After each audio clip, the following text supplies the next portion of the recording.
France Maghreb 2. Bonjour à tous, ravi de vous retrouver, c'est le grand forum sur France Maghreb 2, c'est votre talk de fin d'après-midi jusque 18h30, ravi de vous retrouver en ce jeudi 3 novembre jusque 18h30 avec tout à l'heure l'éphéméride avec Amar, le sport et la suite, les résultats de Ligue des Champions d'hier soir, puis d'Europa League pour ce soir, les matchs à venir.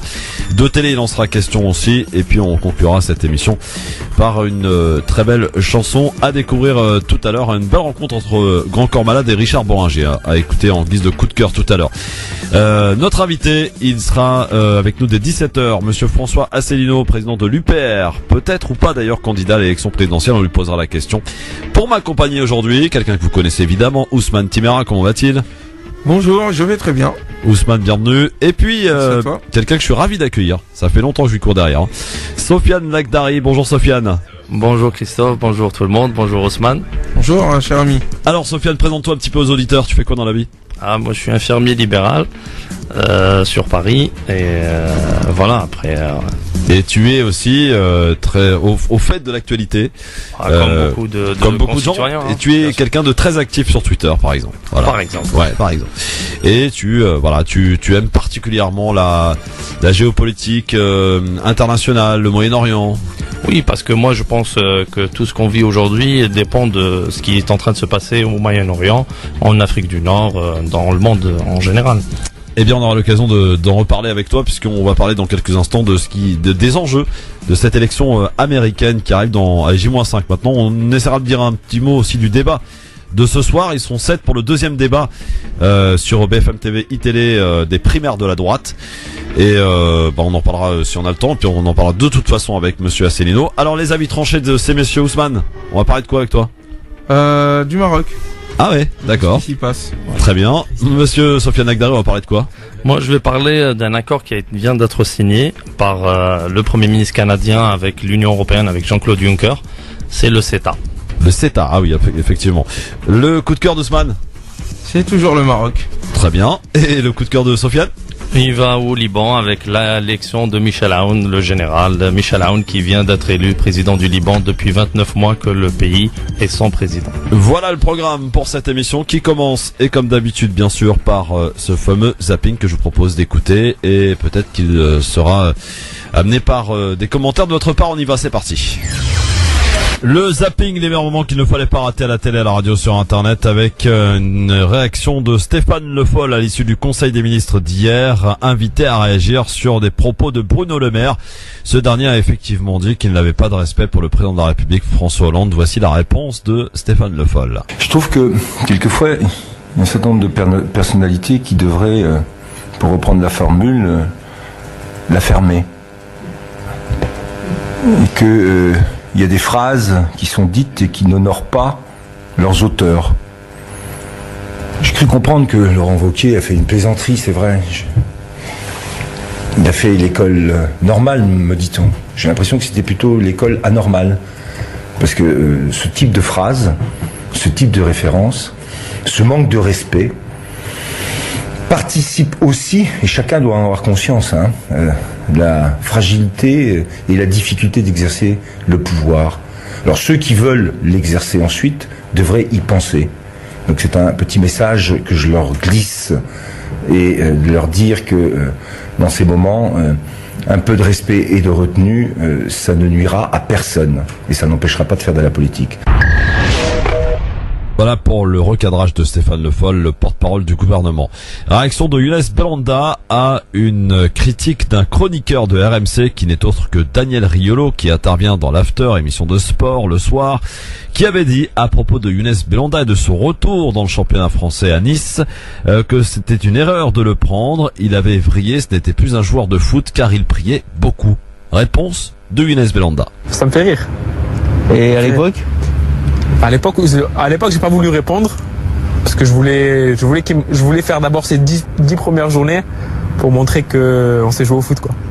Mais j'en parlerai plus tard parce que on doit se parler dans pas longtemps, donc. Mais ça vous a un peu vexé quand même ? C'est pas que ça m'a vexé, c'est que c'est petit, quoi. C'est petit. Pourquoi parler de quelque chose d'autre alors qu'on est des footballeurs ? C'est quoi le rapport ? dans le contexte actuel en Il n'y a France. pas de contexte actuel. Ça Je aurait suis pu vous musulman, poser, je suis musulman. Quel est le contexte actuel? Quel est le rapport? Non, mais justement, de dire une phrase comme celle-ci, ça aurait pu vous poser des soucis. Il n'y a pas de souci, je suis musulman. Je suis quoi? Je suis terroriste? Je suis musulman. Je pratique l'islam. C'est quoi le rapport?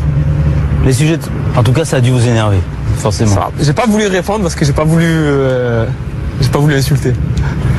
Au moins c'est clair. Le footballeur Younes Belhanda qui répondait donc à Daniel Riolo, chroniqueur de RMC. On enchaîne avec maintenant un témoignage d'une femme à Marseille qui s'est fait agresser au cutter parce qu'elle portait le voile. Elle s'appelle Gian. Elle a 18 ans. Mardi soir, à la sortie du métro Place Castellane, cette élève infirmière est suivie dans la rue par un individu portant une capuche qui l'agresse d'abord verbalement et tente de lui arracher son voile. On m'a dit non, on veut plus de terroristes. On veut plus de terroristes ici. Ça y est, on n'en veut plus. Je dis mais je suis pas une terroriste, je suis musulmane. Tout simplement, entre terroriste et musulmane, c'est deux choses différentes. Et ensuite, dès qu'il a commencé à me frapper, c'est là qu'il m'a tenu la main, qu'il m'a mis des coups de poing et c'est là qu'il a sorti le cutter. La jeune fille a été blessée au cou et à la poitrine à coups de cutter avant de s'évanouir. Aujourd'hui, elle est encore sous le choc mais refuse d'enlever son voile face aux tensions qui se multiplient depuis les attentats de Paris. Ça fait 2 ans que je l'ai, d'accord? Et si j'enlève le voile, premièrement, c'est leur donner raison. Eh ben le contraire. Ça m'a donné plus envie d'aller rechercher encore et me battre surtout.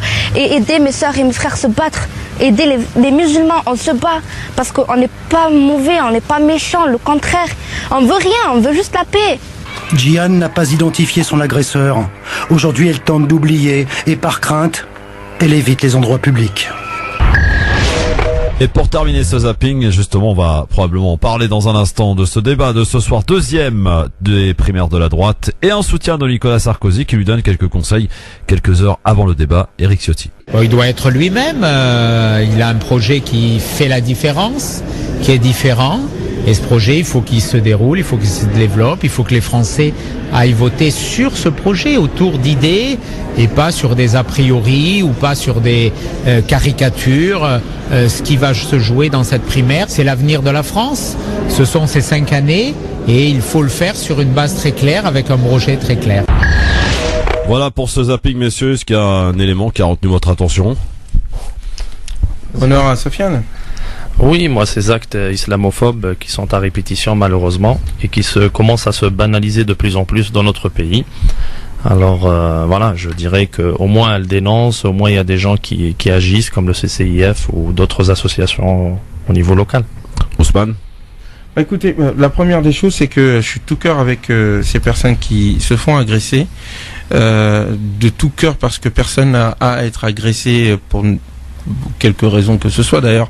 En France, et à plus forte raison quand on est une femme et qu'on est musulmane, d'une part, et j'aimerais bien que la classe politique prenne position comme on a pris position l'année dernière lorsqu'un homme avait été injustement attaqué et qu'on avait dit que justement les juifs avaient le droit de porter leur kippa suite à cette agression. J'aimerais bien que la classe politique en fasse de même. Il est temps que nous soyons cohérents avec nos valeurs et que nous cessions de les appliquer à géométrie variable. Et dans ton zapping, les choix que tu fais sont toujours très intéressants. Entre le ridicule de François Hollande qui court après l'extrême droite, et je ne dis même plus la droite, et le ridicule de ce match de boxe qui est la primaire la droite des Républicains, j'allais dire UMP, eh bien nous comprenons pourquoi est-ce qu'il y a tant de tensions et que pendant que les politiques se mêlent de mièvrerie et de détails, eh bien une partie de la population française a peur, est dans la crainte, et surtout il y a une ambiance de guerre civile que les uns et les autres entretiennent pour des vues électorales et imbéciles. Sur la guerre civile, Sofiane, tu partages? Oui, il y a un climat de radicalisation d'une partie de la société aujourd'hui, et on le ressent au quotidien. Nous, on n'a pas malheureusement, on n'a pas le voile islamique, par exemple, par rapport aux sœurs qui ressentent ça de plus en plus par un regard vraiment de plus en plus agressif. Mais le climat, il est là, hein. Et les hommes politiques sont en train de de surfer sur cette peur des Français qu'on n'explique pas, d'inculture en même temps de nos compatriotes et en même temps du laisser faire que nous laissons en vérité les hommes politiques. On n'est même pas inscrit dans les listes électorales, on n'a même pas de carte d'électeur. Comment voilà, c'est. Oui, comment poser. Dans un instant, on va en parler de tout cela donc sur France Maghreb 2. On va parler surtout de vos avis tranchés. Vous écoutez et vos auditeurs, auditrices pourraient réagir au 01 40 33 9000, 01 40 33 90 00. Et on va parler bien sûr des élections états-uniennes qui auront lieu dans J-5. Là, Donald Trump, Hillary Clinton. Les écarts se resserrent. Trump reprend des couleurs, va-t-on dire, après l'affaire des emails ressortis par le FBI pour Hillary Clinton. Quelles en seront les conséquences pour elle? Eh bien, on va en parler ensemble dans un instant avec vous.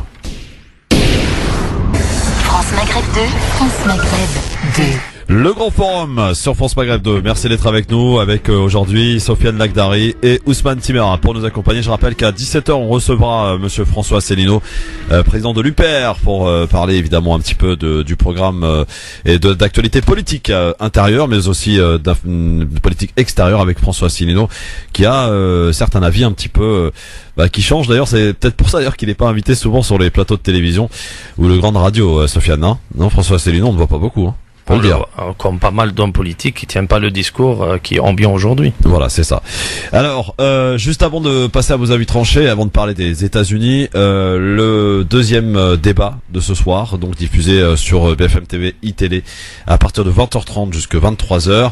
Le tirage au sort en a été fait. Le premier à prendre la parole sera Jean-Frédéric Poisson. Vous savez, celui qui a dû présenter ses excuses, demander pardon parce qu'il a osé parler de l'obitionniste en parlant d'Hillary Clinton. Il a dû d'ailleurs même s'excuser chez nos confrères de Radio J.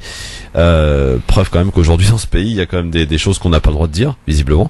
Et puis le dernier à prendre la parole sera Bruno Le Maire.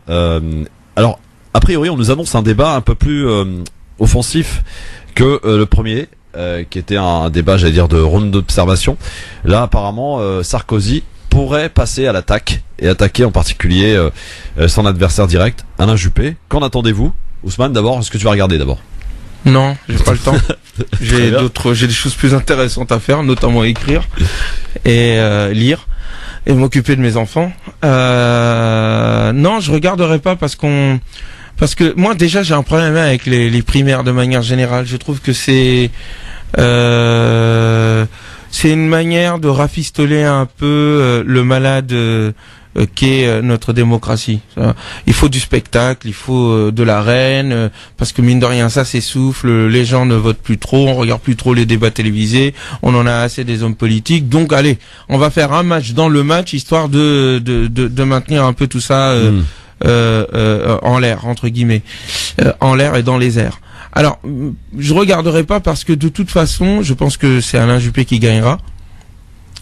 D'une part. Les jeux sont faits selon toi? Oui, mais parce que c'est le système aussi des sondages. Moi, si je pouvais interdire les sondages pendant les élections, je le ferais.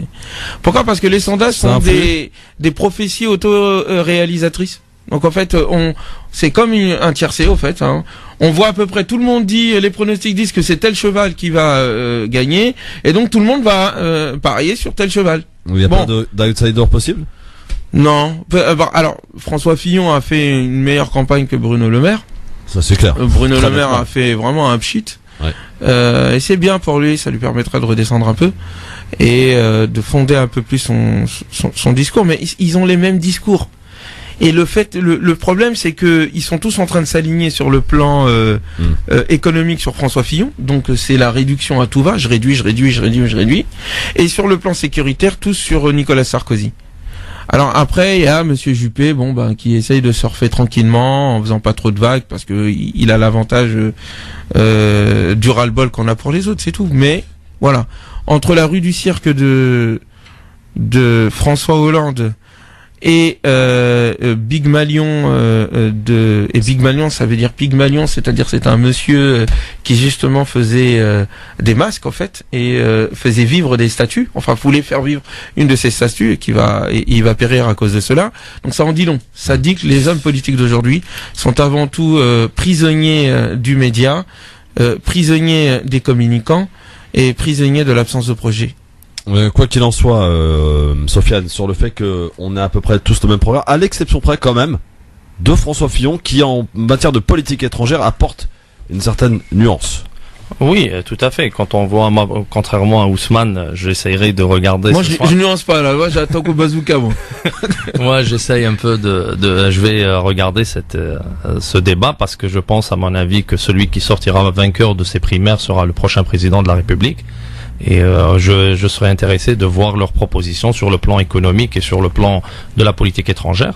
Pour le plan économique, je pense que le premier débat, on a parlé plutôt de gestion. Ils étaient tous d'accord on parlait surtout de rafistoler quelques chiffres, baisser de 10 ou de 15, augmenter la TFA à 1,9 ou 2.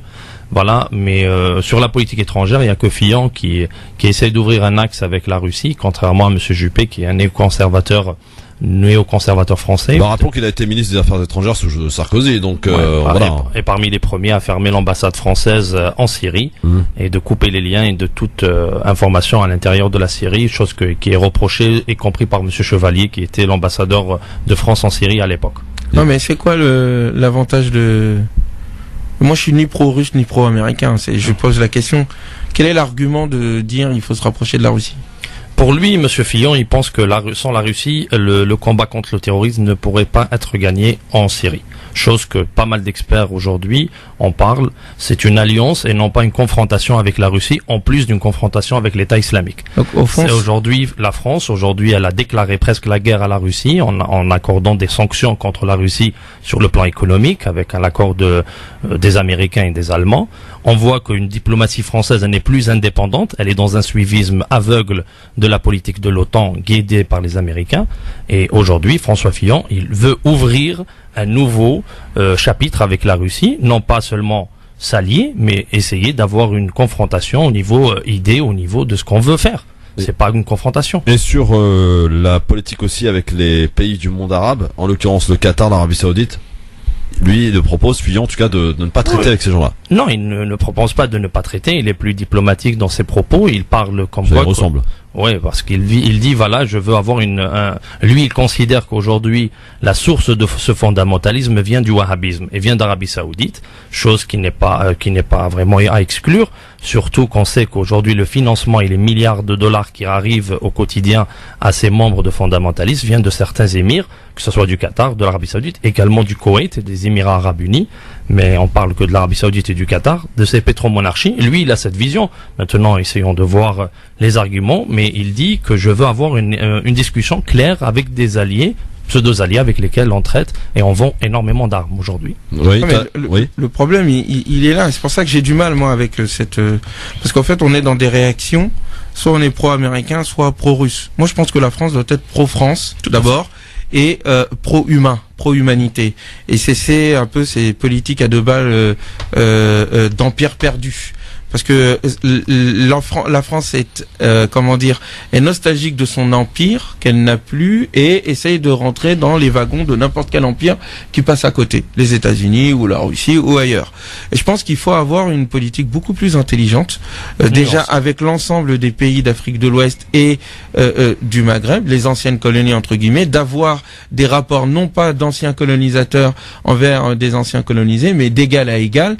Et cela ne peut se faire déjà qu'en changeant les rapports de force, en réengageant une certaine politique de véritable développement en Afrique pour qu'il y ait des partenariats. C'est la seule manière pour la France d'avoir des débouchés au niveau de ces entreprises d'une part, de permettre une amélioration de l'autre côté des pays du Sud et d'avoir un poids réel au niveau économique. Mais malheureusement, voilà. Ce qu'elle ne fait pas, elle est toujours en train de courir. Non, mais là, on a parlé des rapports entre la Russie et les États-Unis. Après, les rapports dans le Sud, je pense pas que Fillon, va faire bouger les choses. Hein. Non seulement Fillon va pas faire bouger les choses. Personne ne remet en question. Mais le problème, c'est qu'ils veulent s'allier avec Poutine contre les musulmans. Non.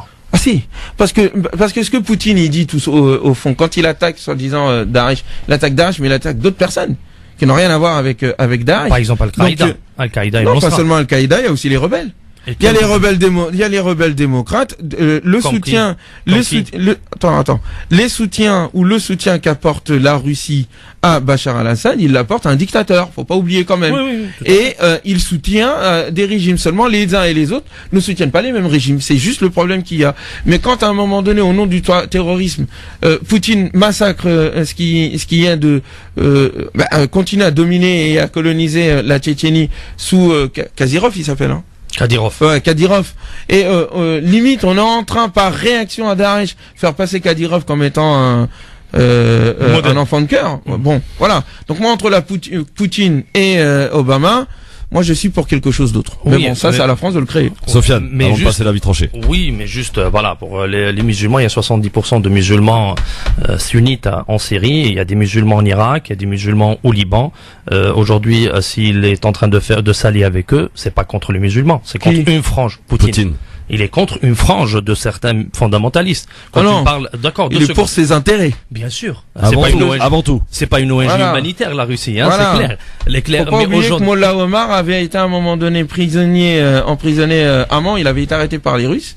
Ensuite, ils l'ont relâché. Oui, mais on parle de tout cet intérêt, que ce soit les Américains, les Russes ou bien les Français cherchent leur intérêt. Sauf que l'intérêt de la population dans la région est dans la déflagration de ce pays, comme on a vu en Irak. Le but aujourd'hui des Syriens, c'est de garder des institutions d'un État. Sauf que le projet qui se met en place par les Américains, c'est le chaos constructeur. Ils veulent remodeler tout le Moyen-Orient. Aujourd'hui, l'intérêt de ces populations avec la Russie, c'est de garder les infrastructures. Après, personnellement, pour réformer le régime syrien, il est dans l'obligation. Maintenant, c'est une certitude. Et ça va se faire dans tous les pays, y compris les monarchies. Elles doivent aller vers la monarchie constituante, au modèle anglo-saxon. Et tu penses vraiment que Poutine, qui a laissé le pouvoir pour le reprendre après, est le chantre de la démocratie, quand même. Des intérêts. Ah non. Mais surtout pas les Américains, parce qu'on les voit depuis. mais c'est ça. Attends, 2 petites secondes. Juste le modèle américain qui est depuis 91 la déflagration de l'ex-Yougoslavie. Nous avons vu la Libye, ce qu'ils ont fait. Nous avons vu le Soudan, la division du Soudan. Nous avons vu ce qui s'est passé en Irak en 2003. Nous avons vu ce qui s'est passé en Syrie depuis 2011. Et nous sommes en train de voir le modèle anglo-saxon, le modèle néoconservateur dans nos pays. Maintenant, le modèle russe, on l'a vu qu'en Tchétchénie, mais il faut pas oublier aussi qu'en Tchétchénie, il y a eu des groupes qui ont été alimentés, mais seulement... Des résistants, mon ami. Oui, tout à fait, des résistants. Voilà, si tu veux dire. Qu'on peut appeler des terroristes. Oui. C'est selon. C'est selon. Maintenant, mais moi, j'ai juste une petite question. Quand tu me dis, il y a des rebelles modérés, j'aimerais bien que tu me... J'ai pas dit modèle modéré. Qu'est-ce que t'as dit? Je sais pas, j'ai dit des rebelles. Non, j'ai dit des rebelles. Non, t'as précisé sur la modération. Non, j'ai pas dit démocrate. J'ai dit, il y a des rebelles. Des gens qui étaient en lutte contre Bachar. Mais ces rebelles, ils ont une idéologie. Et qui sont pas terroristes. Oui, bien sûr. Après, maintenant, le terrorisme, il est utilisé par tout le monde et par n'importe qui aussi. Hein. Voilà, même aux États-Unis, on parle de terrorisme et on le finance en même temps dans certaines régions quand ça les arrange. Mais juste pour parler au niveau des rebelles en Syrie, tous les experts vous disent que ça soit Nordin Zenki, que ça soit Fath Hacham, que ça soit Ahrar Hacham, que ça soit Al-Nusra qui a changé son nom au Fath Hacham, ces gens, ils ont une idéologie takfiriste qui permet de tuer toutes les personnes qui sont différentes. Je crois que Ousmane voulait parler des rebelles, de ceux qui ont commencé à se rebeller contre Bachar al-Assad. Mais j'aimerais bien savoir une région qui est entre leurs mains ou une fraction avec un nom. Ils en ont pas. Mais ils en ont pas. Mais ils sont où? Ils ont été bousillés, éparpillés. Parce que ou récupérés par des terroristes aussi. Aussi, il y en a certains qui ont filé du côté des terroristes. C'est ça. Aujourd'hui, le conflit entre la Russie et les États-Unis, et c'est un accord qui a été signé entre John Kerry et Lavrov, c'est de séparer ces rebelles modérés des terroristes. Chose que les États-Unis ont signé, mais qui n'arrivent absolument pas à faire. Non, mais c'est pas qu'ils n'y arrivent pas. Ils veulent pas le faire. Tout à fait. Et la Tchétchénie aussi. Mais quel pays pourrait faire la séparation? C'est là où il faudrait réfléchir sur une troisième voie. Peut-être pas tout de suite. Elle n'est pas faisable tout de suite. Mais nous sommes en train de vivre les conséquences de la disparition de l'Empire ottoman. Parce que tous ces pays qui partent en cacahuète, là, entre guillemets, étaient sous domination ottomane. C'était le califat musulman, entre guillemets. Je viens d'un pays qui s'appelle l'Algérie. En 1830, c'est les Turcs qui nous ont vendu aux Français. Hein. Je sais pas s'ils vous ont vendu, mais non, ils vous ont pas vendu. Bon, enfin bref, ça c'est une autre affaire. Mais ce que je sais, c'est que de Dakar à Jakarta, il y a 1 milliard de musulmans, et je ne vois pas pourquoi il ne peut pas y avoir de confédération internationale de ces différents États unis ensemble avec des intérêts communs. C'est ce que d'autres arrivent à le faire. Nous n'y arrivons pas. Mais il faut avoir les mêmes intérêts. Pour le moment, on a des intérêts complètement divergents. Que ce soit entre l'Iran, que ce soit entre la Turquie, les plus puissants. Le monde arabe, il est inexistant. Et en Afrique, on est toujours en même temps sous domination. On va passer aux avis tranchés parce qu'il faut qu'on avance, messieurs. C'est très intéressant, mais il faut qu'on avance.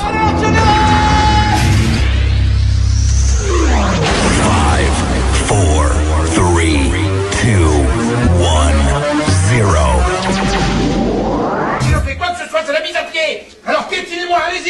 Bah comme à chaque fois qu'un nouveau nous rejoint dans cette équipe du Grand Forum, on le baptise, comme d'habitude. Sofiane, donc je te propose de démarrer avec ton avis tranché. Tu souhaites nous parler d'un accord qui a été au fil de l'actualité le week-end dernier. Oui, malheureusement, cet accord, il est passé sous silence et il a été signé dernièrement par le Premier ministre canadien Justin Trudeau avec Jean-Claude Juncker ce dimanche et il doit être ratifié par tous les parlements européens prochainement. Sauf que malheureusement, il y a un silence de cathédrale auprès des médias qui ne veulent absolument pas en parler, contrairement au TAFTA qui a été un accord qui devait être signé entre l'Union européenne et les États-Unis. Il y a eu une médiatisation. Sauf que cet accord entre le CETA et qui s'appelle le CETA, l'accord économique et commercial global, il est signé, mais personne des hommes politiques ne l'a dénoncé jusqu'à l'heure actuelle. Alors du coup, moi je voulais mettre un peu en lumière de quoi il s'agit en vérité. C'est un accord qui va toucher, risque de nous coûter vraiment très cher à notre démocratie, notre agriculture, notre alimentation, notre santé et le climat. Un peu trop, non. Alors du coup, je parle par exemple, l'Europe applique le principe de précaution, qui interdit la mise sur le marché d'un produit tant qu'un doute persiste sur sa dangerosité pour la santé ou l'environnement. Grâce à lui, par exemple, qu'on a pu réagir rapidement à l'épidémie de vache folle ou faire interdire certains antibiotiques en élevage. Le Canada applique le principe inverse. Il attend à ce que le risque soit avéré pour interdire un produit. Sur quelles normes communes allons-nous s'accorder? Le CETA ne fait aucune référence à ce principe. Sur le domaine agricole, l'agriculture européenne aujourd'hui verra débarquer sur son territoire des centaines de milliers de tonnes de viande bovine et porcine, avec des exigences sanitaires et environnementales bien différentes de l'Union européenne. Et une lourde conséquence, mettre à mal la santé économique de nos éleveurs européens déjà dans la crise. Côté climat, le monde s'engage aujourd'hui à contenir la hausse de la température à 1,5 en signant l'accord de Paris lors de la COP 21. Pourtant, le CETA, comme le TAFTA, l'enterre avant même son entrée en vigueur, puisque aucune contrainte environnementale ne figure dans le texte. Disons alors adieu aux 100% énergie renouvelable et bonjour aux énergies fossiles, puisque demain, l'Union européenne ne pourra plus empêcher le Canada à exporter son pétrole et son gaz de schiste. Le prix du CETA, c'est aussi un système de justice parallèle, de tribunaux privés, donc sans contrôle démocratique. Si des multinationales jugent qu'une politique publique fait obstacle à leur business, alors elles pourront attaquer un État très simplement en utilisant leurs filiales implantées au Canada, ce qui est le cas de 80% des entreprises américaines présentes en Europe. C'est comme ça, dans l'accord du libre-échange nord-américain, que l'entreprise TransCanada aurait réclamé 15 milliards de dollars au gouvernement américain pour l'abandon d'un oléoduc climaticide. Si seulement il y avait une bonne raison de mettre en place un tel accord, mais on n'est même pas certain des retombées économiques. Pour l'Europe, la seule étude d'impact date de 2008 et prévoit une hausse, écoutez bien, de 0,08% du PIB, soit un gain de 2 euros par mois et par Européen d'ici 10 ans. C'est-à-dire tout ça pour 2 euros. Il est encore temps, chers amis, d'arrêter le CETA en faisant pression à nos hommes politiques pour que cet accord ne soit pas ratifié par nos parlements. Ousmane, petite réaction sur cet accord que vient de nous évoquer Sofiane. Écoute, c'est toujours le... Je me souviens, j'avais lu un livre il y a plus de 10 ans qui s'appelait La mondialisation à ceux qu'on la raconte. Et il y avait ce type d'accord qui avait été capoté à la fin des années 90, où il s'agissait justement de permettre aux multinationales d'attaquer les États. Et donc c'était un accord secret, et puis ensuite il a été diffusé par inadvertance, et donc du coup il a été capoté par les différentes manifestations qui ont eu lieu, notamment lors des forums sociaux mondiaux qui se faisaient à Porto Alegre et autres. Et donc du coup, près de 20 années plus tard, c'est la même chose qu'on nous a balancé, où effectivement il s'agit de donner le pouvoir aux financiers et aux multinationales sur la démocratie et les États. Mais le problème, c'est que c'est même pas les multinationales qui l'imposent. Ce sont les États qui se vendent et qui font la danse du ventre au marché, en notre nom, sans notre accord. Donc effectivement, c'est un gros souci. La question c'est comment faire pour véritablement changer le système et non pas seulement remplacer les petits pansements. Telle est la question. Avant d'accueillir d'écouter l'avis tranché de Ousmane qui va nous parler lui du Maroc, Ali est au téléphone avec nous pour une question. Bonsoir Ali. Oui, bonsoir Christophe, bonsoir Ousmane et bonsoir à Sofiane. Je suis vraiment content de t'écouter parce que je connais pas mal aussi sur l'international. Je m'intéresse énormément et puis de t'entendre à la radio. Je me dis enfin un invité objectif comme dessert. Vraiment merci Christophe. Et donc ma question c'est à Ousmane. Oui, cher ami. J'ai entendu Ousmane, je t'ai entendu dire, voilà, Poutine attaque les terroristes et les rebelles modérés. Alors, je voudrais te poser la question. Les terroristes, on les connaît, ils ont l'arme à la main. Mais ces rebelles modérés que Poutine attaquerait, ont-ils l'arme à la main ou alors ils sont avec un micro et puis un stylo et des papiers? Mais à mon sens, que ces rebelles modérés qu'on voudrait nous faire passer le savon, ce sont des terroristes parce qu'un rebelle modéré n'a pas d'arme à la main pour s'opposer à son gouvernement comment dire, parallèlement aux ennemis de la Syrie, ce qui veut dire que c'est un traître à sa patrie. C'est ça le rebelle modéré qu'on voudrait défendre. Surtout qu'ils viennent de 83 pays. Voilà, c'est les rebelles modérés qu'on voudrait nous faire passer, une arme à la main. Mais c'est des stylos qui devraient avoir ces rebelles modérés. Mon cher ami, j'ai compris ton propos, mais voilà. Le conflit a bien commencé. Il y a des faits qui sont passés. Il y a des gens. En 2010, il faudrait demander à M. Roland Dumas comment le conflit a commencé. Il était à Londres et on l'a contacté pour. Oui, sans doute. Donc mais c'est un complot, c'est un coup d'État. D'accord, c'est un complot qui a fait sortir. C'est pas un conflit. Attends, c'est un complot. Attendez, c'est un complot qui a fait sortir des centaines de milliers de personnes pour demander, dans un État qui n'était pas quand même le paradis sur Terre, c'est quand même la Syrie. Est-ce que les États-Unis sont paradis sur Terre? Attends, laisse-moi finir, pardon, s'il te plaît. Là, on parle de la Syrie. On en parlera des États-Unis. Si tu veux, on parlera des États-Unis. Là, on parle de la Syrie et d'une catégorie de la population, en tout cas assez nombreuse, qui a demandé à ce que le système change. Non, et le système dégage. Pardon, dégage, change, comme vous voulez. Non, parce que c'était à la suite des. Oh mais attends. C'était à la suite de ce qui se passait en Tunisie, en Égypte, en Syrie, en Libye et dans d'autres endroits dans le pays. Et dans d'autres pays, et dans d'autres pays. Attendez, allez, 2 secondes. Attendez. Moi, je ne suis pas dans qui l'a fabriqué ou pas. Je suis pour l'instant dans le fait que il y a des gens qui ont eu raison de demander à ce que Ben Ali, à ce que Moubarak, à ce que Kadhafi, à ce que Assad dégagent. Parce que ces gens-là, c'était pas des anges. Alors, déjà, au moins, qu'on reconnaisse au moins le droit à ces peuples-là de dire non, on en a marre du dictateur. Ensuite, que l'on remette en question les procédés, ou le procédé de certains, ou que l'on estime que ça a dérapé, et que il y a des gens qui ont infiltré ce mouvement à la base. Cela ne fait aucun doute. Mais il n'empêche qu'il y a des gens en Syrie qui se sont levés contre Bachar al-Assad. Et c'est Bachar al-Assad qui a pris les armes d'abord, contre sa population. Non, c'est pas Bachar en premier. Ah bon, c'est qui alors? Ce sont des mercenaires, des snipers qui ont tiré sur la police et l'armée. Non. Bon, les preuves. Les preuves. D'accord, les preuves. Il y a bien eu à un moment donné des gens qui se sont fait attraper, ils sont jetés en prison. Oui. Il y a bien eu à un moment donné des enfants qui ont été attrapés par des. Attends, il y a bien eu à un moment donné comment ça s'appelle, les forces de l'ordre de Bachar al-Assad qui ont attrapé des enfants et qui les ont violés. Et c'est ça qui a foutu le feu. C'est pas vrai. Des enfants qui il y a des témoins. Pour dire ça. En tout cas, ce sont des ONG. Non, c'est pas les frics. Non, moi j'ai. Pardon, excuse-moi. Moi j'ai juste des personnes qui sont dans le combat. Et attends, et même des personnes. Les seules preuves que. Pardonne-moi. En France, des policiers vont violer des enfants. Non, mais la France c'est pas la Syrie, mon ami. Non. La France c'est pas la Syrie. Et dire qu'il y a personne qui se fait violer dans les. La Syrie était comme la France, peut-être mieux que la France. Attends, la Syrie était mieux que la France? Il faut demander. Mais c'est sérieux? Excuse-moi Ousmane, je vais juste dire 2-3 petits mots. Il y a un médecin qui était à l'hôpital Saint-Louis de Damas, qui n'a pas quitté la Syrie depuis 5 ans. Il a été invité à un médecin-chef, un chirurgien. Il a été invité par une émission de Meta TV. Il a parlé directement. Il a dit ça fait 5 ans que je n'ai pas quitté la Syrie, c'est la première fois que je le fais, d'après cette invitation. Et écoute-le sur ce qu'il dit, sur ce qui. Mais je l'ai écouté, et j'en ai écouté d'autres, qui sont aussi pendant 5 ans ou 10 ans en Syrie. Merci Ali, merci beaucoup en tout cas pour votre question. Voilà. Non mais moi ce que je veux dire tout simplement, moi je suis pour l'un ni pour l'autre, il faut nuancer.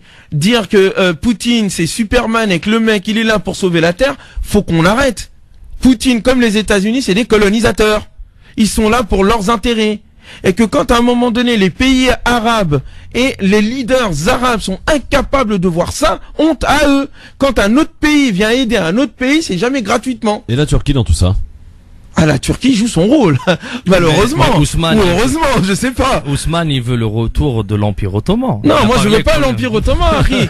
Moi je veux pas le retour de l'Empire ottoman. Je veux qu'il y ait une confédération des pays musulmans. C'est possible ça. Ouais. Je vois pas pourquoi l'Union européenne a recréé l'Empire chrétien sous des formes modernes. Pourquoi est-ce qu'il peut pas y avoir un califat, non pas dans le sens à l'ancienne, mais dans le sens, comme le Coran d'ailleurs le dit, où les musulmans peuvent ensemble travailler ensemble autour d'un projet de civilisation. La Turquie joue son rôle. Et que je sache, la Turquie à un moment donné, je ne connais pas tous les détails. Ouais. C'est très compliqué parce qu'à un moment donné, elle était plutôt neutre. Elle était même à un moment donné soutien de Bachar al-Assad. Il l'appelait son frère. Il l'appelait son frère. Oui, avant qu'il refuse l'oléoduc de passer par. Non, pas seulement ça. Pas seulement ça parce qu'il faut comprendre en fait, la Turquie, l'Iran, les pays arabes, chacun joue selon ses intérêts. Non, mais bien sûr, ça c'est une évidence. Non, c'est une évidence dommage. Parce que l'intérêt général des États entre-temps, hein, mais non, ça ce sont des États qui voient pas plus loin que le bout de leur nez. L'intérêt pour l'ensemble de la région, c'est l'unité. Parce que les gros mastodontes dehors, là, ce qu'ils veulent, c'est les l'unité dans la diversité, pas l'unité par imposer un dictat. Mais qui a imposé un dictat? La Turquie d'Erdogan. Il avait une coopération. Il y avait une coopération entre la Syrie et la Turquie. Mais qui a à un moment donné mis en difficulté la Turquie par rapport à la tentative de relation qu'il avait établie avec eux?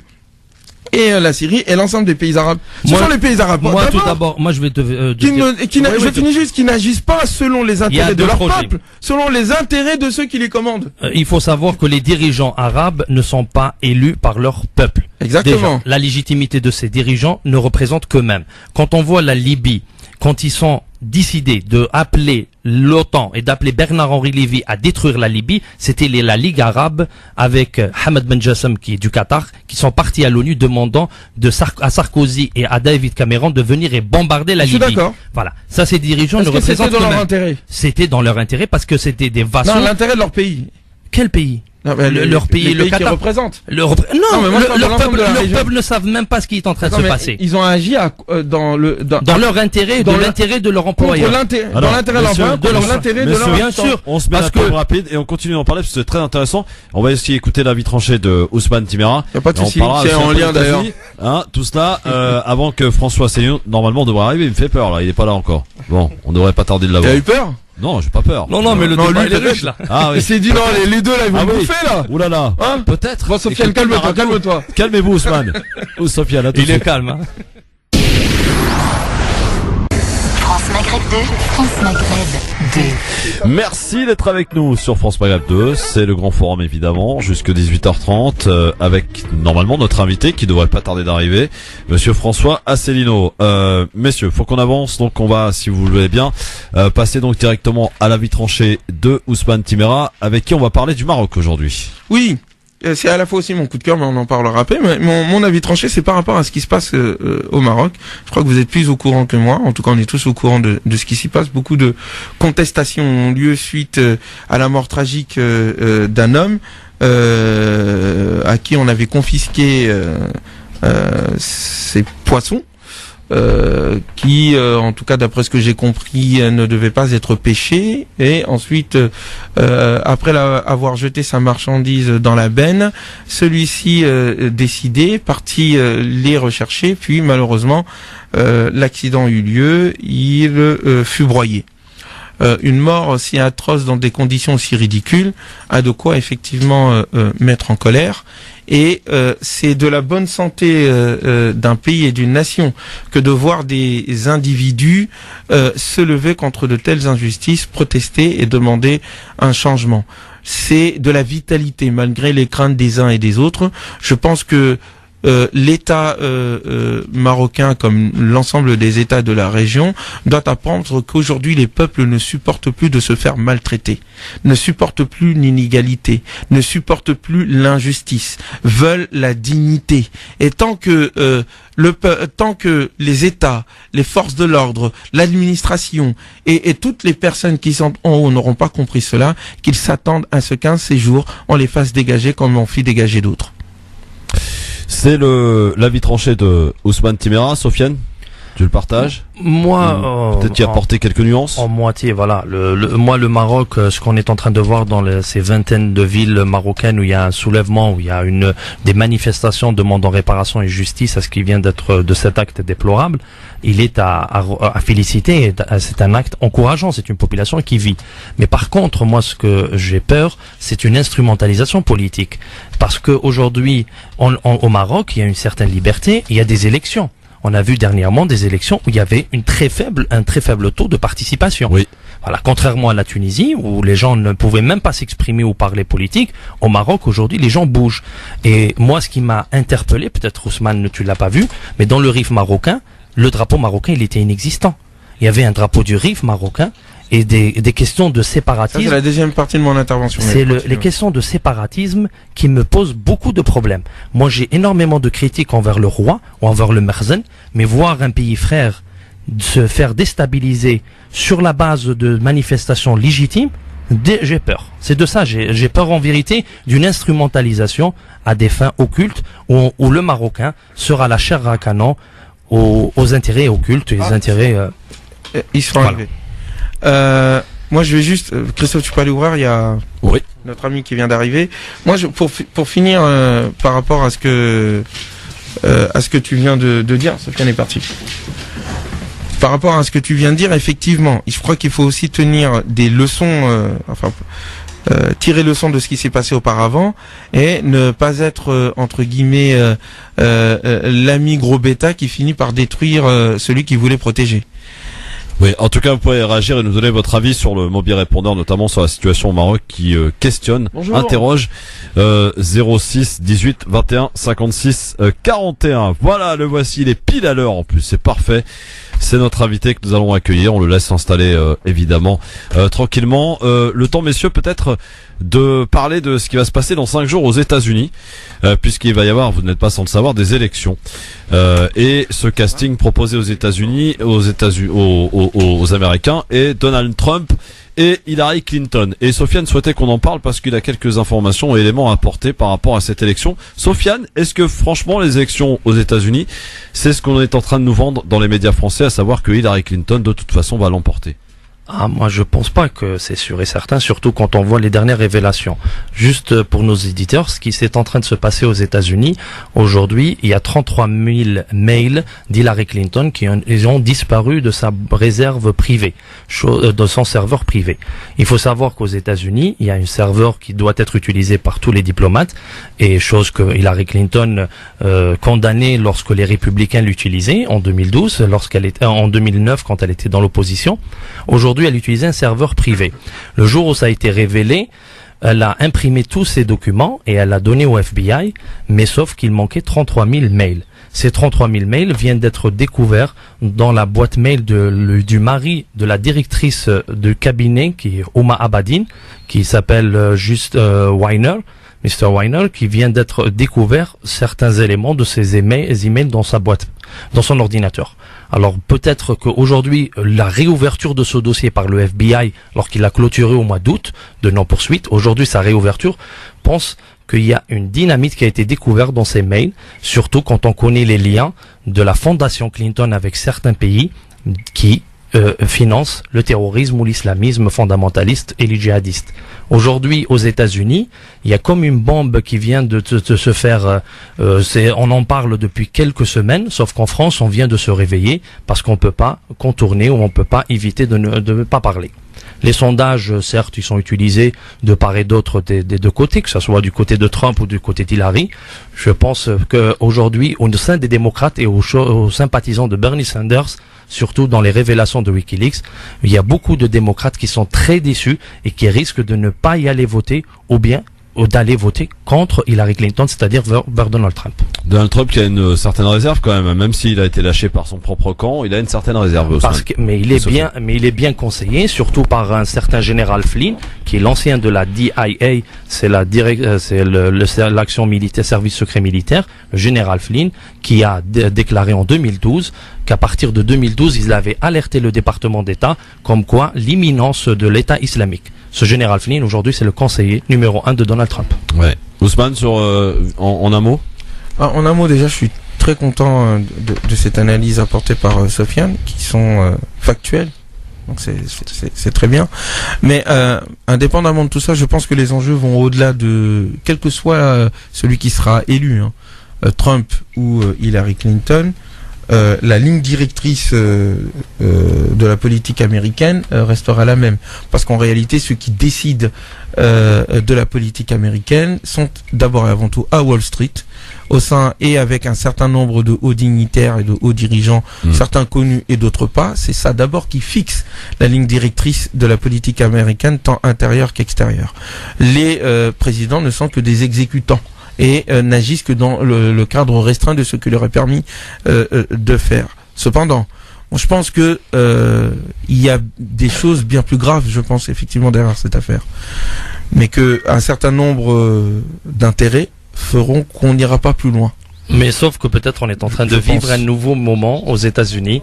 On verra aux élections. On n'a pas vu. Mais si c'est Hillary Clinton qui gagne le pouvoir médiatique. On disait que Ben Ali n'allait pas partir, il est parti. On parlait de Hosni Moubarak qu'il n'allait pas partir, il est parti. On parlait plus de frontières entre les accords de Sykes-Picot qu'on est en train de voir. Tu savais que comment il s'appelle, Ben Ali est parti entre autres parce qu'il a été lâché aussi par les membres de son palais. C'est qui confirme, la mafia. Ce qui confirme notre complotisme quand on parle du printemps arabe et surtout. Non, s'il te plaît, ne me parle pas de complotisme, s'il te plaît. Voilà, on reste un peu réticent.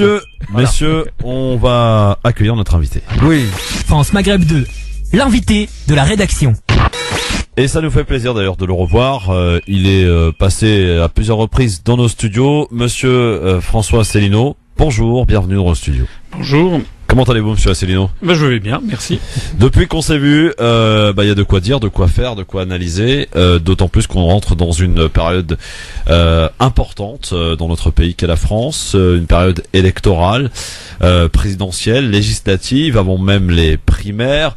D'abord, en un mot, vous qui êtes venu à plusieurs reprises dans cette émission, on arrive en fin de mandat de François Hollande. Est-ce que vous êtes, et vous partagez, j'ai dire, la majorité des Français, un homme déçu aujourd'hui? Déçu, non, je ne suis pas déçu, je suis plutôt confirmé dans les analyses que je faisais. Ce qui est certain, c'est que François Hollande est vraiment, je pense, restera dans les livres d'histoire comme l'un des pires chefs d'État qu'ait connu la France. Il y en a eu d'autres, mais celui-là est quand même particulièrement gratiné. C'est même à se demander d'ailleurs ça n'est pas sur commande qu'il s'aborde de sa propre candidature au profit de la mise en orbite de Manuel Valls, par exemple, puisqu'il semble que l'oligarchie a décidé de mettre Manuel Valls à la place. Alors a priori, Manuel Valls ira que si François Hollande n'y va pas. Ça semble en tout cas se confirmer. Alors pour ce qui est des plus grosses erreurs de François Hollande selon vous, monsieur Asselineau, en matière d'économie, en matière d'affaires européennes, d'affaires étrangères? Enfin, je veux dire, tout n'est qu'erreur. Enfin, depuis le début, c'est un homme qui s'est fait élire sur des mensonges, qui s'est fait élire en disant, en fait, comme Sarkozy, ce sont nous élisons des chefs d'État qui n'ont plus de pouvoir. Donc, tant qu'un chef d'État n'aura pas dit, je suis désolé, mais je n'ai plus de pouvoir, la seule possibilité que j'ai d'obéir à ce que vous voulez, vous, puisque c'est vous le souverain, c'est vous le peuple, la seule possibilité que j'ai de mettre en œuvre la politique que vous avez souhaitée, c'est de sortir de l'Union européenne, de l'euro et de l'OTAN. C'est ce que je ne cesse de dire depuis bientôt 10 ans, ce qui fait d'ailleurs que maintenant de plus en plus de gens s'en rendent compte et ce qui fait que notre mouvement, l'UPR, est en croissance verticale. Et on en est où justement ? Là, on a dépassé les 12 640 adhérents. On a fait hier un live sur Facebook qui a été c'était la première fois qu'il y a eu beaucoup de succès avec des dizaines de milliers de connexions. Et par ailleurs, nous avons la collecte des parrainages se passe bien. Je pense que vous alliez me poser la question. Je n'ai pas encore les 500 parrainages, mais je pense que si nous continuons à nous mobiliser pour les obtenir, je pense qu'on va finir par les obtenir. Auquel cas, ça donc ça veut dire que pour répondre à ma question, vous êtes candidat à l'élection présidentielle? Je n'ai jamais caché que j'étais candidat, mais je ferai l'annonce de façon vraiment formelle et officielle lorsque j'aurai la conviction et la certitude d'avoir les parrainages nécessaires. Vous savez, je fais les choses par étapes. Voilà, je fais les choses par étapes parce que je suis quelqu'un de sérieux. J'aime que les gens aient confiance en moi. Je ne m'avance m'aventure jamais à dire des choses dont je ne suis pas Donc sûr. ça veut dire aujourd'hui, monsieur Asselineau, que vous allez annoncer votre candidature une fois que vous aurez les 500 signatures, les 500 parrainages. Oui, enfin, je laisse un petit peu pour l'instant le suspense, parce que de toute façon, nous ne les avons pas encore, et c'est pour ça que je fais toujours un appel à toutes les bonnes volontés, des gens qui connaissent dans leur entourage immédiat, notamment un maire ou un détenteur de signature, qu'ils se fassent connaître à nous et qu'on leur donne la marche à suivre.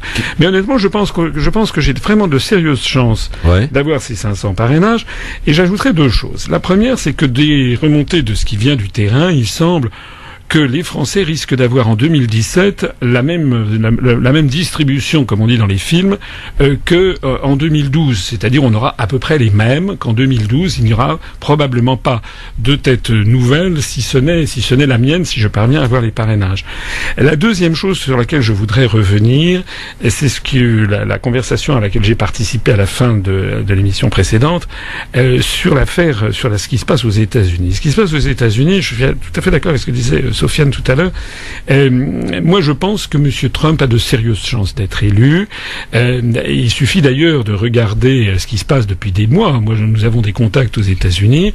Lorsque Donald Trump va dans des réunions publiques, il y a des milliers de personnes qui sont là à l'acclamer. Madame Clinton, elle a été obligée d'annuler les siennes parce qu'il y avait 30 à 40 personnes qui étaient à ces réunions. En fait, ce qui est en train de se passer, je crois, c'est dans l'ensemble du monde, en particulier du monde occidental, les peuples sont en train de se réveiller et de se saisir des élections parce que maintenant ils ont à leur disposition des moyens nouveaux de communication. Ils ont les radios comme la vôtre, par exemple sur la bande FM, ou les télés web, mais ils ont aussi Internet, ils ont Facebook, et d'un seul coup, les gens découvrent l'Amérique, si j'ose dire, en faisant un mauvais jeu de mots ou un bon jeu de mots, c'est-à-dire que les gens reprennent le pouvoir. On l'a vu, par exemple, regardez comment Modi en Inde, à la tête du Bharatiya Janata Party, a été élu. C'était un homme qui était boycotté par tous les médias. Eh bien, il a été élu Premier ministre de l'Inde. Regardez ce qui s'est passé avec le Brexit, où tout ce qui était chic appelait à voter pour le maintien du Royaume-Uni dans l'Union européenne. C'est le Brexit qui l'a emporté. Et regardez ce qui se passe aux États-Unis, où alors là, je ne suis pas tout à fait d'accord avec ce que disait l'autre interlocuteur, Ousmane. Je pense qu'il y a une réelle différence entre Trump et surtout Clinton. la politique étrangère. Surtout en politique étrangère, mais même aussi en matière de politique intérieure. Je ne suis pas un fanatique de Trump. Il dit des choses qui sont parfois assez scandaleuses. Il a tenu des propos très islamophobes, très misogynes, très ci et très ça. Mais faut pas s'arrêter non plus à ça. C'est quelqu'un qui représente en fait la rébellion du peuple, disons de la classe moyenne, contre l'élite, l'oligarchie, qui a décidé de faire un trait sur en fait les peuples et les nations. Et donc il y a chez lui une volonté d'aller nettoyer les écuries d'Augias, comme il le dit. Et il a un argument essentiel pour ça, c'est qu'il n'a besoin de l'argent de personne pour le faire. Il a l'argent nécessaire. Voilà. Alors moi je pense que qu'il a obtenu d'ailleurs dans les pays arabes. C'est fait fortune dans les pays arabes. Encore une fois, moi j'ai regardé sa réunion publique. Là, j'ai vu ça sur Internet, qu'il a tenu il y a 3 jours dans le Maine, dans l'État du Maine, l'État le plus au nord-est des États-Unis. Il dit qu'il faut réarmer l'Amérique. Enfin, je veux dire, c'est pas Blanche-Neige, Donald Trump. Mais il dit des choses qui sont quand même tout à fait passionnantes. Il dit, par exemple, d'abord, il a été pour le Brexit, ce qui veut dire qu'il ne soutient pas la politique de domination géostratégique de l'Europe par l'intermédiaire de l'Union européenne. Il a dit noir sur blanc. Enfin, il l'a écrit. Il a dit que Obama et Clinton étaient à l'origine de Daesh et de l'État islamique, que c'était eux qui l'avaient créé. Il a dit qu'il allait rapatrier les soldats au Moyen-Orient. Il a dit que c'était des guerres désastreuses. Il a dit également qu'avec la Russie, il voulait revenir à un dialogue, parce que si les Américains votent pour Mme Clinton, c'est no-fly zone. Ils votent pour une demi-folle qui est totalement dans la main de l'oligarchie, et notamment du complexe militaro-industriel. Ça peut se terminer très très mal. Donc et c'est quand même un petit peu le bon sens qui revient, me semble-t-il. Encore une fois, je ne le valorise pas parce qu'il tient des propos à l'emporte-pièce. Au-delà de ses propos, monsieur Asselineau, moi je pense, au-delà, non seulement ses propos en disent long, non pas sur sa personne, mais sur ce qu'il entend faire. Mais je ne suis pas d'accord avec vous quand vous dites qu'il y a un réveil des peuples contre l'oligarchie. Il y a plusieurs formes de réveil et plusieurs formes d'élite aussi. Le tout contre l'élitisme est aussi peut amener à certaines impasses. Mais au-delà de cela, c'est d'abord et avant tout le recroquevillement d'une certaine catégorie de la population américaine blanche, d'abord, qui se sent envahie, qui se sent en tout cas en crainte de disparition, voire de colonisation à l'envers, et c'est ce qui ressemble aussi dans une partie de la population européenne où il y a des relents de populisme de droite, parce qu'il peut y avoir du populisme de gauche aussi, mais de relents de populisme de droite où la lutte contre les méfaits de l'Union européenne ne se traduit pas par une politique beaucoup plus humaniste, mais par un recroquevillement, un appel à un retour en arrière, aux valeurs anciennes, à ce qui faisait notre force, au rejet de l'autre, à la réduction. Du coup, on est entre la réduction sur le plan financier, la volonté de servir de laquais aux forces internationales financières d'une part,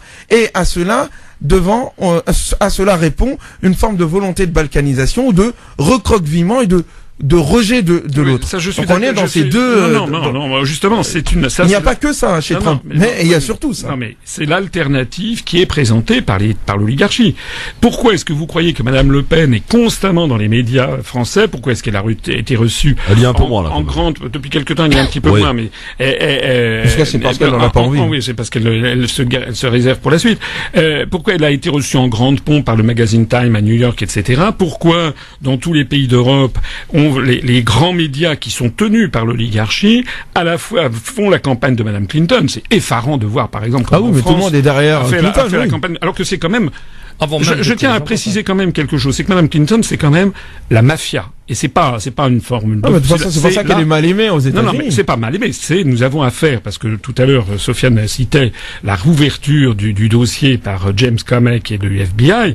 S'il a réouvert ce dossier, c'est à mon avis parce qu'il a chaud aux fesses, parce que les sondages, les vrais, montrent que Trump a de bonnes chances de gagner. Donc James Comey, qui avait enterré le dossier au mois de juillet, si maintenant il se rend compte que le prochain président de la République, c'est Donald Trump, il peut terminer carrément au trou et en prison. C'est la raison pour laquelle, à mon avis, il a eu peur pour ses propres abattis et qu'il a rouvert le truc. Parce qu'il a rouvert le dossier de Madame Clinton sur l'incrimination de la loi RICO de 1970. RICO, c'est Racketed,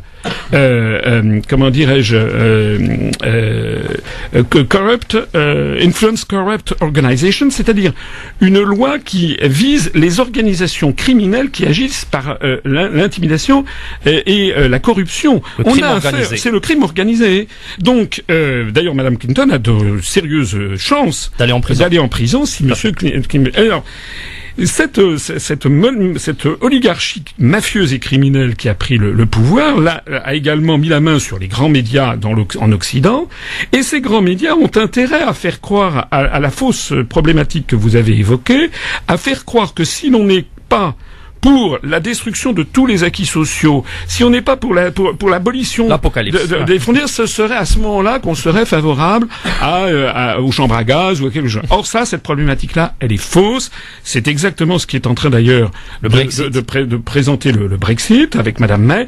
Vous avez vu d'ailleurs au passage aujourd'hui même, le Parlement. On a appris que la haute cour de Londres a décidé que c'est le Parlement qui devrait autoriser Madame May à proclamer l'article 50 pour sortir de l'Union européenne, ce qui est un coup de Trafalgar. Ça peut être réglé de plusieurs façons, parce que maintenant le gouvernement s'est porté devant la Cour suprême britannique, parce que vous savez qu'au Royaume-Uni, actuellement, le Parlement est majoritairement défavorable au Brexit.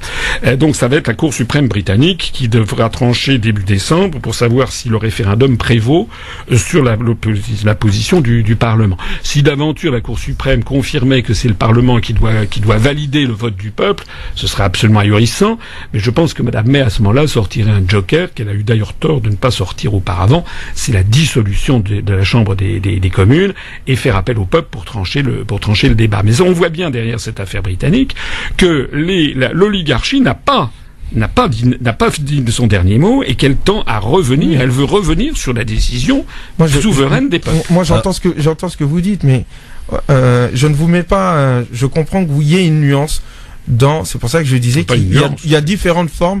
Déjà, de souverainisme et de populisme. Celle qui est présentée, c'est qu'on nous met en demeure de choisir entre les ténèbres et la nuit. Et tout le problème est là. et qu'il y a peut-être des personnes qui ont des bougies allumées. Mais sauf que voilà, mais pour revenir à ce qui se passe en France ou dans les différents pays occidentaux, c'est qui est en train de se passer. C'est une lutte contre l'oligarchie, mais une résistance qui tourne à droite, à l'extrême droite. C'est ce que je pointe. Peut-être qu'il faudrait une alternative qui permette à donner une porte de sortie. Ah ben écoutez, intervenez, c'est d'ailleurs la raison pour laquelle... mais c'est pour ça que je vous tends le micro. C'est la raison pour laquelle on me tend une alternative qui permette de sortir par le haut. Mais sinon, on peut sortir par le bas. Pourquoi est-ce que écoutez, l'UPR, notre mouvement, on a un site internet, upr.fr.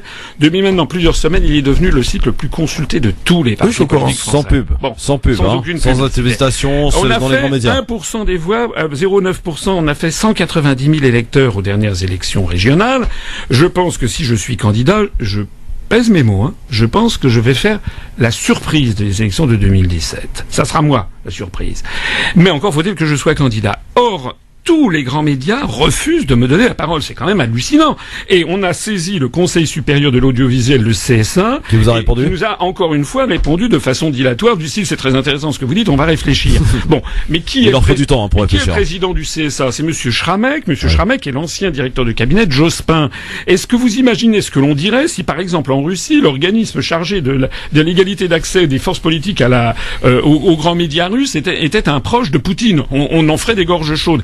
C'est pourtant exactement la situation qui se passe en France. Et si l'on veut attaquer les décisions du CSA, il faut se porter devant le Conseil d'État. Mais Monsieur Schramek est membre du Conseil d'État. Donc c'est le serpent qui se mord la queue. C'est absolument hallucinant la situation dans laquelle, c'est une honte, la situation dans laquelle se trouve la France. Alors on va continuer ensemble cet entretien. François Asselineau, on a un peu parlé de tous les sujets. J'avais prévu quand même qu'on parle un peu de l'actualité française avant d'en venir à l'Europe et ensuite à quelques dossiers chauds de l'actualité internationale. Donc les États-Unis, c'est bon, on en a parlé, on a compris en tout cas votre vision. En quoi, et c'est ma question que je vais vous poser et à laquelle vous allez répondre juste après la pause, en quoi la candidature de François Asselineau ou l'éventuelle candidature à l'élection présidentielle apportera de neuf, de novateur dans cette vie politique française? On attend votre réponse dans un instant, à tout de suite. France Maghreb 2, France Maghreb 2. Merci d'être avec nous sur France Maghreb 2 dans cette émission Le Grand Forum jusque 18h30 avec notre invité Monsieur François Asselineau, président du mouvement qui s'appelle l'UPR. Je vous posais la question avant la pause, François Asselineau, en quoi votre candidature éventuelle à l'élection présidentielle, en quoi votre mouvement, votre voix portera une nouveauté dans la vie politique française. Quand je dis nouveauté, c'est changer de tout ce à quoi on a le droit depuis de nombreuses années maintenant, si on remonte quelques années en arrière. Eh bien, si je suis candidat, d'abord, ça sera une immense surprise pour l'oligarchie. Parce qu'actuellement, pourquoi je ne passe pas dans les très grands médias? Parce qu'ils pensent qu'en m'empêchant d'être connu sur toutes les télés, toutes les radios, je ne pourrai pas avoir les parrainages. On rira bien qui rira le dernier. Deuxièmement, si j'ai les parrainages, si je suis candidat, je serai le seul candidat, très probablement, à avoir eu ces parrainages contre justement la domination des grands médias. Voilà, je suis un peu, on parlait tout à l'heure de Trump. Trump disait qu'il a 93% des médias contre lui. Moi, j'en ai 100%. Des grands médias, pas des petits médias ou des médias régionaux. Heureusement, maintenant, des journaux locaux me donnent la parole. Mais les grands médias, j'ai 100% contre moi. Et donc, la première chose, c'est que c'est le peuple français qui imposera un candidat, par l'intermédiaire de ses représentants, qui imposera un candidat dans l'élection. Il y a une raison pour laquelle je ne suis pas, on ne me rend pas public dans les grands médias. Quelle est cette raison? Je suis le seul à ne pas avoir fait une alliance faustienne, comme je dis, avec le diable. C'est-à-dire que je suis le seul qui considère que nous devons faire prévaloir la démocratie, démo ça veut dire le peuple, le pouvoir du peuple. Je suis le seul qui prenne, qui fait un programme, qui réfléchisse en permanence à ce que veut, ce que je crois, ce que je pense, à ce que veut le peuple français. Moi, je ne suis pas en Goldman Sachsocratie. Voilà. Tous les autres candidats, de Madame Le Pen jusqu'à l'extrême gauche, ils refusent de dire qu'il faut sortir de l'Union européenne, de l'euro et de l'OTAN parce qu'ils savent que si jamais ils disaient ça, il leur arriverait le même sort qu'à moi. Donc, ils considèrent que leur patron, ça n'est pas le peuple français, Ils considèrent que leurs patrons, ce sont les 10 milliardaires qui tiennent les grands médias. Voilà. Ils ont donc tous fait cet accord. Et l'histoire britannique dont je parlais tout à l'heure doit prêter à réflexion. Hein, ça c'est très important. Comment dirais-je, il y a des gens qui disent mais on va avancer masqué, et puis après ça on verra bien. Madame Le Pen, elle dit voilà, je vais renégocier les traités, puis éventuellement après je ferai peut-être un référendum ici et ça. Il faut bien comprendre que si un chef d'État ne se fait pas élire d'emblée sur un programme d'une extrême clarté, sur le programme avec le soutien de plus de 50% des Français pour sortir de l'Union européenne, de l'euro et de l'OTAN, tout autre responsable politique qui aura été élu n'aura pas la légitimité pour s'opposer à l'oligarchie. Voilà. Je suis le candidat contre l'oligarchie, je suis le candidat qui veut rendre à la France sa liberté et sa souveraineté. Alors maintenant, on va voir moi je suis le candidat du Frexit, le triple Frexit. On va voir maintenant ce que va faire le peuple français. Excusez-moi, monsieur Asselineau, quand on entend un peu le programme du Front National, vous disiez qu'il parlait plus de l'article 50 de sortie de l'Union européenne. Maintenant, on entend de plus en plus monsieur Philippot, qui est l'homme le plus médiatisé des hommes politiques français, parle de cet article 50 pour sortir. Oui, monsieur Philippot parle de cet article, mais madame Marion Maréchal Le Pen dit qu'il faut rester dans l'euro, et puis monsieur Louis Alliot est pour une autre Europe, et puis le Gilbert Collard, il est pour encore autre chose, et puis madame Le Pen, en fait, c'est la cour, c'est l'auberge espagnole, le Front National. Ils font ça exprès. Ils font ça pour semer le trouble, pour que les gens n'y comprennent rien.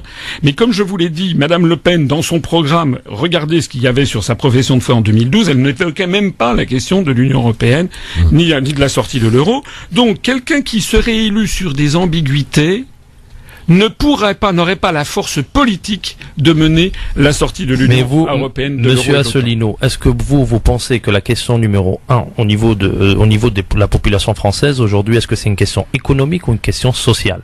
Parce qu'on essaye de mettre le social, comme disait Buisson.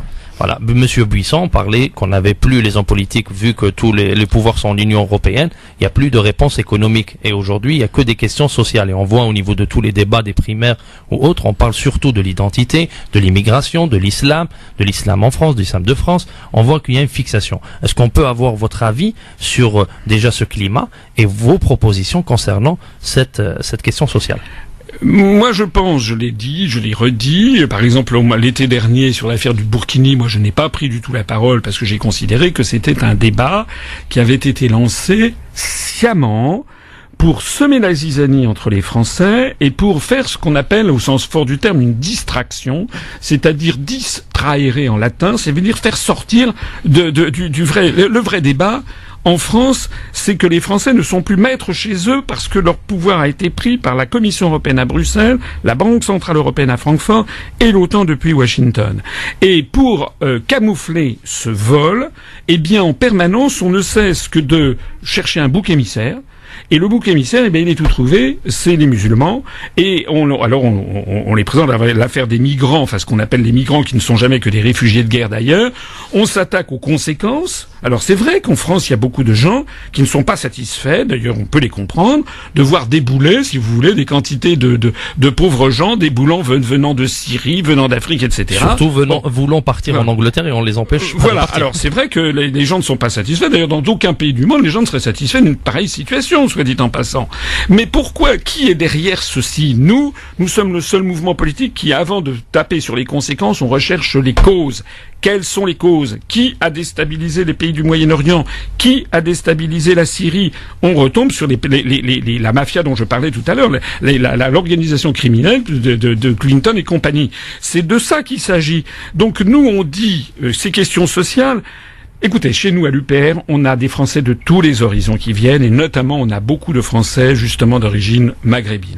D'après j'ai pas fait de statistiques, ça serait d'ailleurs illégal, mais d'après les noms et les prénoms, on a à peu près 12 à 15% de nos adhérents qui sont des Français d'origine maghrébine, ce dont je me réjouis.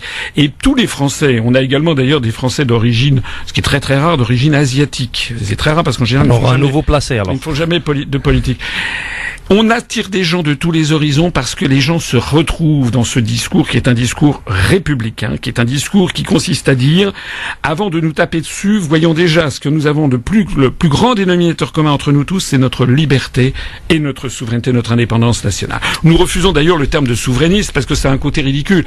D'ailleurs, on dit pas un parti est libertiste parce qu'il serait pour la liberté. Non, nous sommes un mouvement. Est-ce que vous imaginez qu'on ait dit par exemple que le FLN en Algérie était un mouvement souverainiste? Non. Ou que le Viet Cong est un mouvement souverainiste. Non, c'était des mouvements de libération nationale. Et la situation, l'histoire, elle est assez curieuse. Elle est pleine de ruses, l'histoire. La France est en train de se retrouver dans la situation qu'elle a infligée elle-même, il y a plusieurs décennies ou siècles, lorsqu'elle a colonisé des autres États. Mais maintenant, c'est la France qui est victime de ce même phénomène. Elle est colonisée par une puissance qui ne dit pas son nom, qui s'appelle les États-Unis d'Amérique. Et nous avons donc nécessité de bâtir un mouvement de libération nationale. Si vous permettez, Monsieur Asselineau, je vous remercie pour la clarté de votre propos et j'ai voulu vous écouter jusqu'au bout.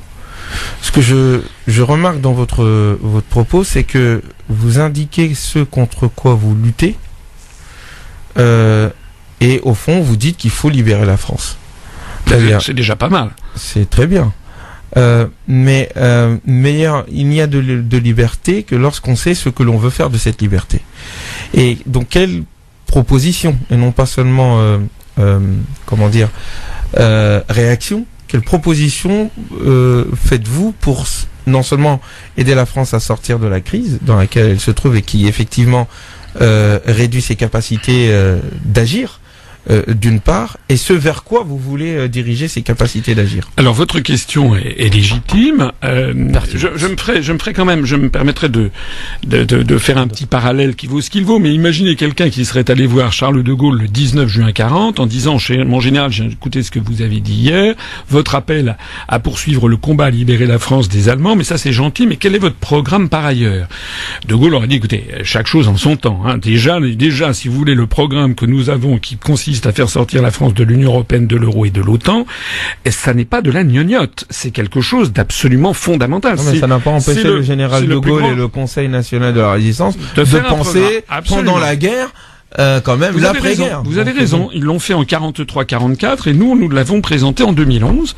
Donc je ne botte pas en touche. J'ai présenté un programme le 6 décembre 2011 qui est toujours valable d'ailleurs. C'est d'ailleurs le seul programme. C'est d'ailleurs le seul programme. On avait parlé ici. Qui soit toujours valable 5 ans après. C'est l'occasion. Alors je vais le représenter. Soyons honnêtes, je vais préciser un certain nombre de points, parce qu'il y avait certains passages, par exemple, sur la santé, sur l'éducation, qui méritent d'être sans doute un petit peu approfondis.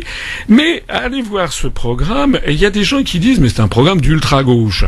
Alors que moi, je viens plutôt de la droite, j'étais dans les cabinets sous Chirac, sous Juppé et Balladur. Bon, c'est pas un programme d'ultra-gauche, c'est un programme qui revient aux fondamentaux de ce qu'a fait le bonheur du peuple français dans les 30 Glorieuses. La France est un pays de modération. Nous ne voulons pas, ça ne marcherait pas en France, une société complètement collectiviste. Mais une société ultralibérale à l'américaine, ça ne peut pas marcher non plus, parce que les Français, nous sommes un peuple, comme dirait Emmanuel Todd, du point de vue anthropologique, nous sommes un peuple égalitariste, et puis on est un vieux peuple chrétien, et donc il y a tous les idéaux qui remontent au Moyen-Âge, avec une égalité entre les... Moi j'ai parcouru la France depuis 10 ans, bientôt, j'ai jamais vu de Français qui me disent, moi ce que je veux c'est la privatisation de la Poste. Et moi j'ai vu toujours des Français qui sont d'accord, qu'ils soient de droite, du centre, de gauche, tous les Français sont d'accord sur le fait que quelles que soient nos origines, notre religion, notre ethnie, notre catégorie sociale, ils estiment tous les Français que au grand moment de la vie, c'est-à-dire la naissance, l'éducation, la justice, la maladie, la mort, on doit être traité de façon égale. Voilà. Une société à l'américaine où vous avez des millions de laissés pour compte qui n'ont pas accès aux soins ou qui ont une justice qui est absolument scandaleuse, parce que aux États-Unis on achète la justice en fait. Ça c'est une société que rejette très profondément le corps social français. Alors Monsieur Asselineau, aussi quelques précisions à apporter, parce que c'est vrai que dans les grands médias et quand on invite des hommes politiques pour s'exprimer sur les différents problèmes que rencontre la France, vous avez remarqué qu'on aborde toujours les mêmes sujets. Et ce sera le cas d'ailleurs encore ce soir, sécurité, problèmes identitaires, etc., etc. Moi, là où j'ai envie de vous entendre, parce que là où aucun n'a réussi finalement, c'est le problème du chômage. Quel est votre plan Marshall, j'ai envie de dire, pour essayer d'éradiquer, ou en tout cas de diminuer de façon considérable le chômage en France, et que on retrouve ce pays de ce plein emploi et de ces jeunes qui puissent accéder, ayant fait des études ou non d'ailleurs, à un emploi, ce qui pourrait être quand même la base pour tout être humain, enfin tout individu, j'allais dire en France, qui cherche du travail, qui a envie de travailler. Alors, c'est effectivement une bonne question. Ce qu'il faut savoir, et là je mets les pieds dans le plat, mais enfin c'est ma nature. Bon, ce qu'il faut savoir, c'est que pour l'oligarchie qui tire les ficelles, qui tient en fait les pays occidentaux, le chômage c'est bien. C'est pas mal, c'est bien. Parce qu'elle considère, ça a été théorisé avec un truc qui s'appelle le NAIRU, N-A-I-R-U, c'est un terme anglo-saxon, qui c'est Non-Accelerating Inflation Rate of Unemployment, ça veut dire le taux de chômage qui permet de ne pas avoir d'inflation. Parce que pour les gens qui nous gouvernent, c'est une rupture conceptuelle fondamentale par rapport à ce qu'il y avait dans les années 50, 60 du XXe siècle. Dans les années 50, 60, les dirigeants cherchaient honnêtement la baisse du chômage, jusque à parvenir, si possible, au plein emploi. Et on s'est aperçu que lorsqu'il y avait du plein emploi, ça favorisait bien entendu les revendications salariales, et ça favorisait évidemment on grignotait la part dévolue à la rémunération du capital par rapport au travail. Voilà. Donc il y a eu une révolution conceptuelle fondamentale qui a consisté à dire on va favoriser au contraire le chômage, on va d'ailleurs favoriser aussi l'immigration. Regardez ce qui se passe par exemple en Allemagne, Madame Merkel, elle se met à dos toute sa population, mais elle a en revanche le patronat qui est tout à fait favorable à ce qu'on voit arriver des gens qui vont être sous-payés, parce que ça va peser sur les salaires de tout le monde, et donc tout ceci c'est en fait une lutte qui est entre les détenteurs de capitaux et puis le monde du travail qui se cache derrière. Votre proposition, monsieur Asselineau. Alors nous, la proposition, premièrement, on sort de l'Union européenne. Ça veut dire que et de l'euro. Ça veut dire que l'euro, à la place on récupère le franc perdra, mettons, 10%. Est-ce que c'est possible concrètement aujourd'hui? Bien sûr, évidemment. Écoutez, vous avez des quantités de prix Nobel d'économie, Joseph Stiglitz qui dit, ou Paul Krugman qui dit que ceux qui s'en sortiront le mieux sont ceux qui sortiront les premiers de l'euro. Et même rappeler que la Grande-Bretagne était dans l'Union européenne, mais avec sa monnaie, la livre sterling. Alors elle avait sa monnaie, la livre sterling, mais là un peu spécifique, voilà. La Grande-Bretagne. Oui, écoutez, comment vous voulez demander à la France, qui est un des fondateurs de l'Europe, de quitter l'Europe? Ah ben ça, mais qu'est-ce que c'est que ça veut dire ça? En vertu de quoi, nous, il y a un article, qui est l'article 50 du traité de l'Union européenne qui permet de sortir. Il n'est pas précisé que c'est réservé uniquement à ceux qui sont entrés les derniers. Ce qu'il essaye de dire, c'est que au niveau de... J'observe qu'on m'a pas laissé terminer mon propos. Mais en tout cas, ce qu'il essaye de dire, c'est que il ne parle pas de la possibilité ou pas qu'un pays sorte. Il parle pour la France et son imaginaire, entre guillemets, au niveau de son élite en tout cas, c'est un horizon indépassable. Mais non, mais justement, je voulais comment convaincre la France? Justement, je voulais terminer par l'imaginaire parce que et faire le lien entre la sortie de l'euro et le chômage. Alors, reprenons les choses. Oui. L'euro, si on sort de l'euro, on aura un franc. Le franc perdra peut-être, mettons, et ça serait souhaitable qu'il perde, mettons, 10% par rapport au cours pivot vis-à-vis du dollar. C'est exactement d'ailleurs ce qui s'est passé au Royaume-Uni. Lorsque le Royaume-Uni a voté pour le Brexit, la livre sterling a perdu environ 10%. Qu'est-ce qui se passera? Il se passera qu'il y aura un renchérissement des importations, notamment des hydrocarbures peut-être, mais enfin qu'on pourra atténuer puisque vous savez que le coût de l'essence à la pompe, c'est énormément de fiscalité. Mais quand vous avez une baisse des importations, vous avez aussi une augmentation des exportations, puisque d'un seul coup, les produits français vaudront 10% moins cher. Quand vous exportez davantage, vous créez de l'emploi sur place. Parce que les exportations, c'est de l'emploi sur place. Les importations, c'est qu'on importe du travail. Donc la première chose, c'est que la baisse du franc permettra de créer de l'emploi. Et je ne suis pas le seul à le dire. Regardez les simulations qui ont été faites par des gens comme Jacques Sapir, par exemple, dans le cadre de la Fondation Respublica. Deuxièmement, sortant de l'Union européenne, nous rompons avec l'article 63 du traité sur le fonctionnement de l'Union européenne, qui prévoit la libre circulation des mouvements de capitaux. Ça veut dire qu'à partir de ce moment-là, nous pourrons dire non à des délocalisations. On pourra dire oui si nécessaire, mais on pourra dire non. On va donc mettre enfin un coup d'arrêt à cette perte de substance qui est fondamentale, qui est le fait que la France perd pratiquement une... Là-dessus, je voudrais vous arrêter 2 secondes, parce que, histoire qu'on comprenne bien, comment voulez-vous empêcher un entrepreneur privé d'aller travailler à l'étranger et en ayant une main-d'œuvre beaucoup plus intéressante pour qu'il puisse faire de la marge? Comment vous pouvez l'empêcher de partir? eh bien, en lui interdisant de transférer ses capitaux pour créer une usine à l'étranger. Vous savez, ça n'est pas quelque chose d'extraordinaire, c'est ce qui existait en France. Avant déjà. C'est ce qui existait jusqu'en 1992 en France.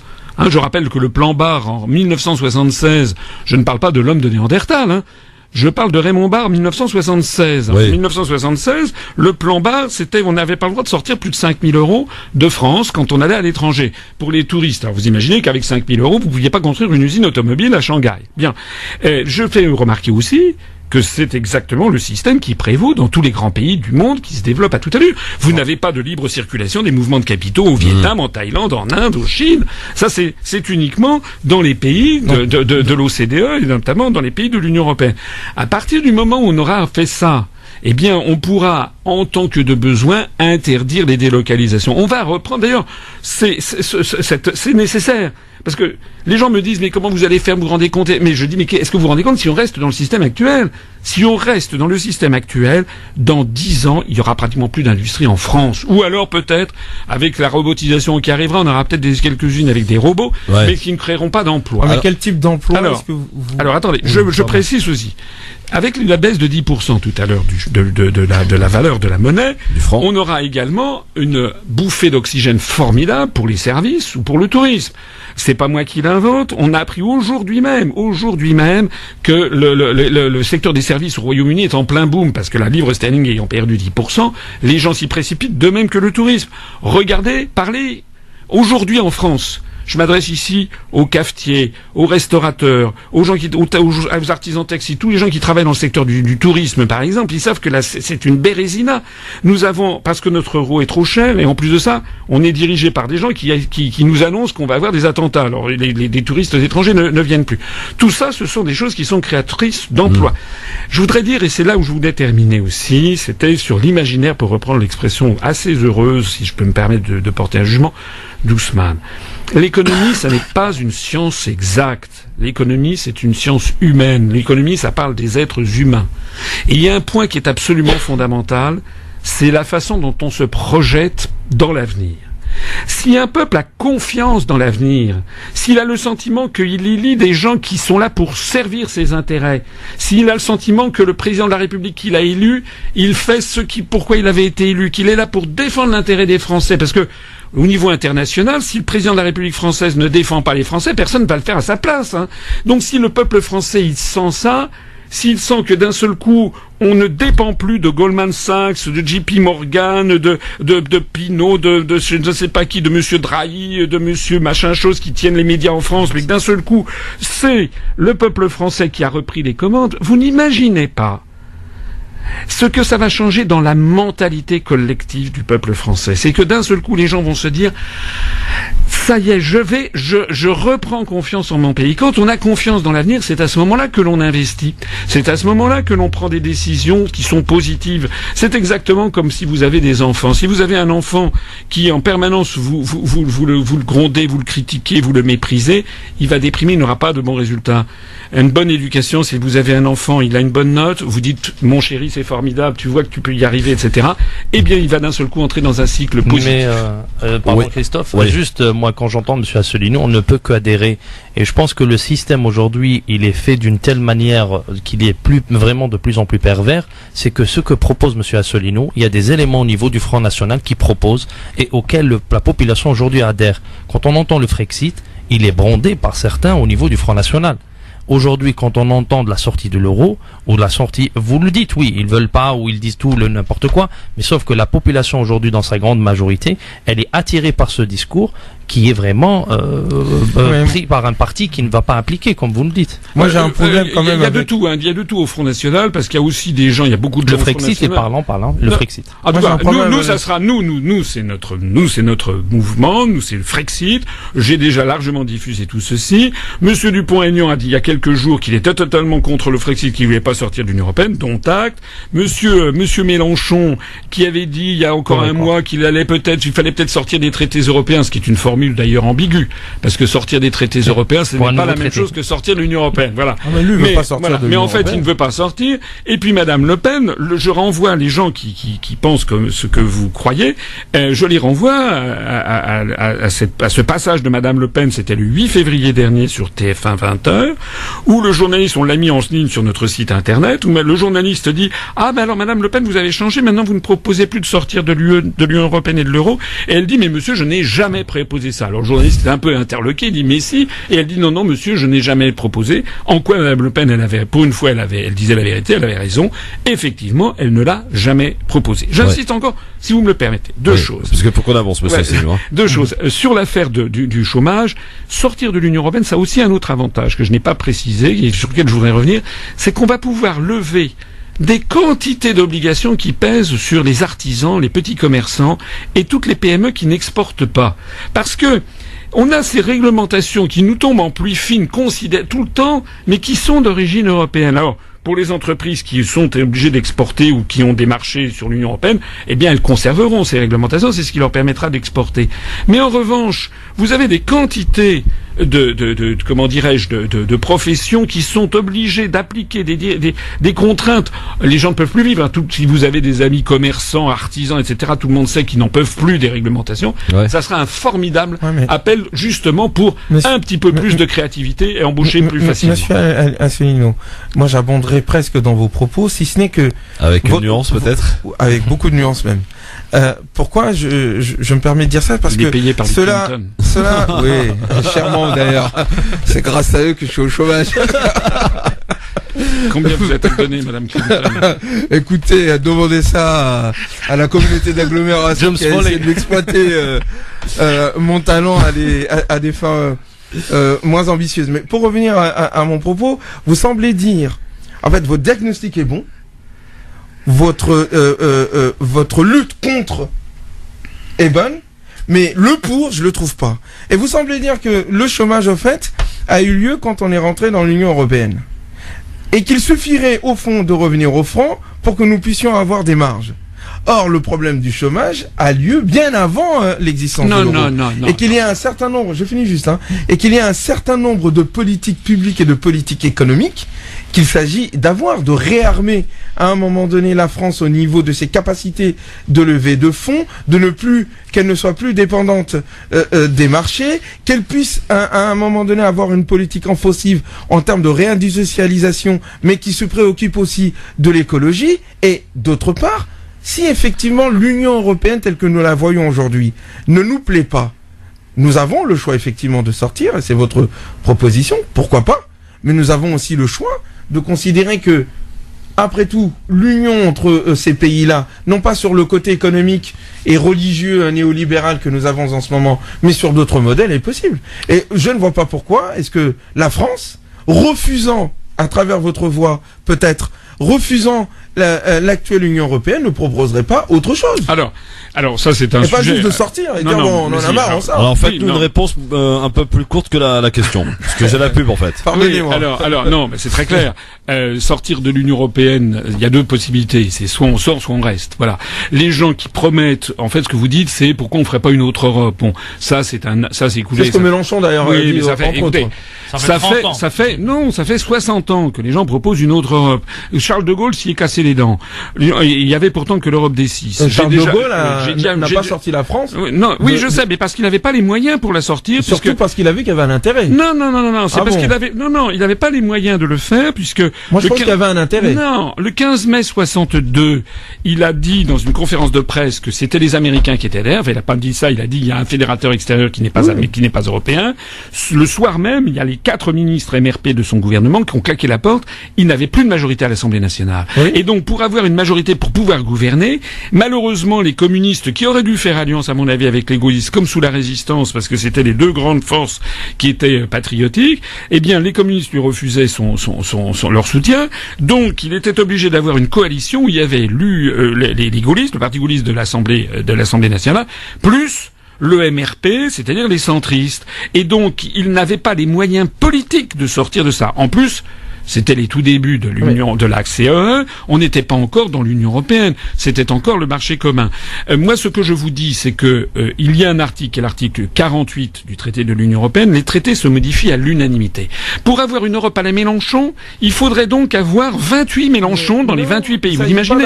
Non, moi, je suis pas pour Mélenchon. Je suis sur le fait que par ailleurs, doit avoir un autre discours que on est contre. Mais c'est irréformable. Mais ça n'est pas réformable. On ne peut pas réformer. On peut sortir de l'Union européenne tout en restant dans l'Europe. Non, mais tu peux pas réformer toutes les... Il ne s'agit pas de réformer l'Union européenne. Ousmane, je vous rassure, la France, une fois qu'on sera sorti de l'Union européenne, on va rester frontalier de l'Allemagne. Ça, y a pas de...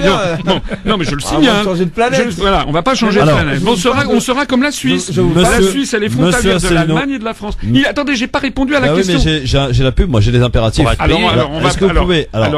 Je répondrai au chômage. Garde aux choses sa réponse. Je répondrai parce qu'il m'a dit que le chômage était... Je reprendrai le chômage, mais allons-y pour la pub. Alors, on y va pour la pub. Votre réponse sur le chômage rapidement. Et j'aimerais qu'on aborde deux sujets avant. Il nous reste très peu de temps, donc on va essayer d'aller vite. D'accord ? À tout de suite. Je voudrais qu'on parle quand même de ce qui est important. On a parlé du chômage qui est très important pour tous les Français. Un autre sujet très important et que personne n'aborde. Comment vous allez faire pour, refaire naître ce vivre ensemble qui a quelque peu disparu. À tout de suite. France Maghreb 2, France Maghreb 2.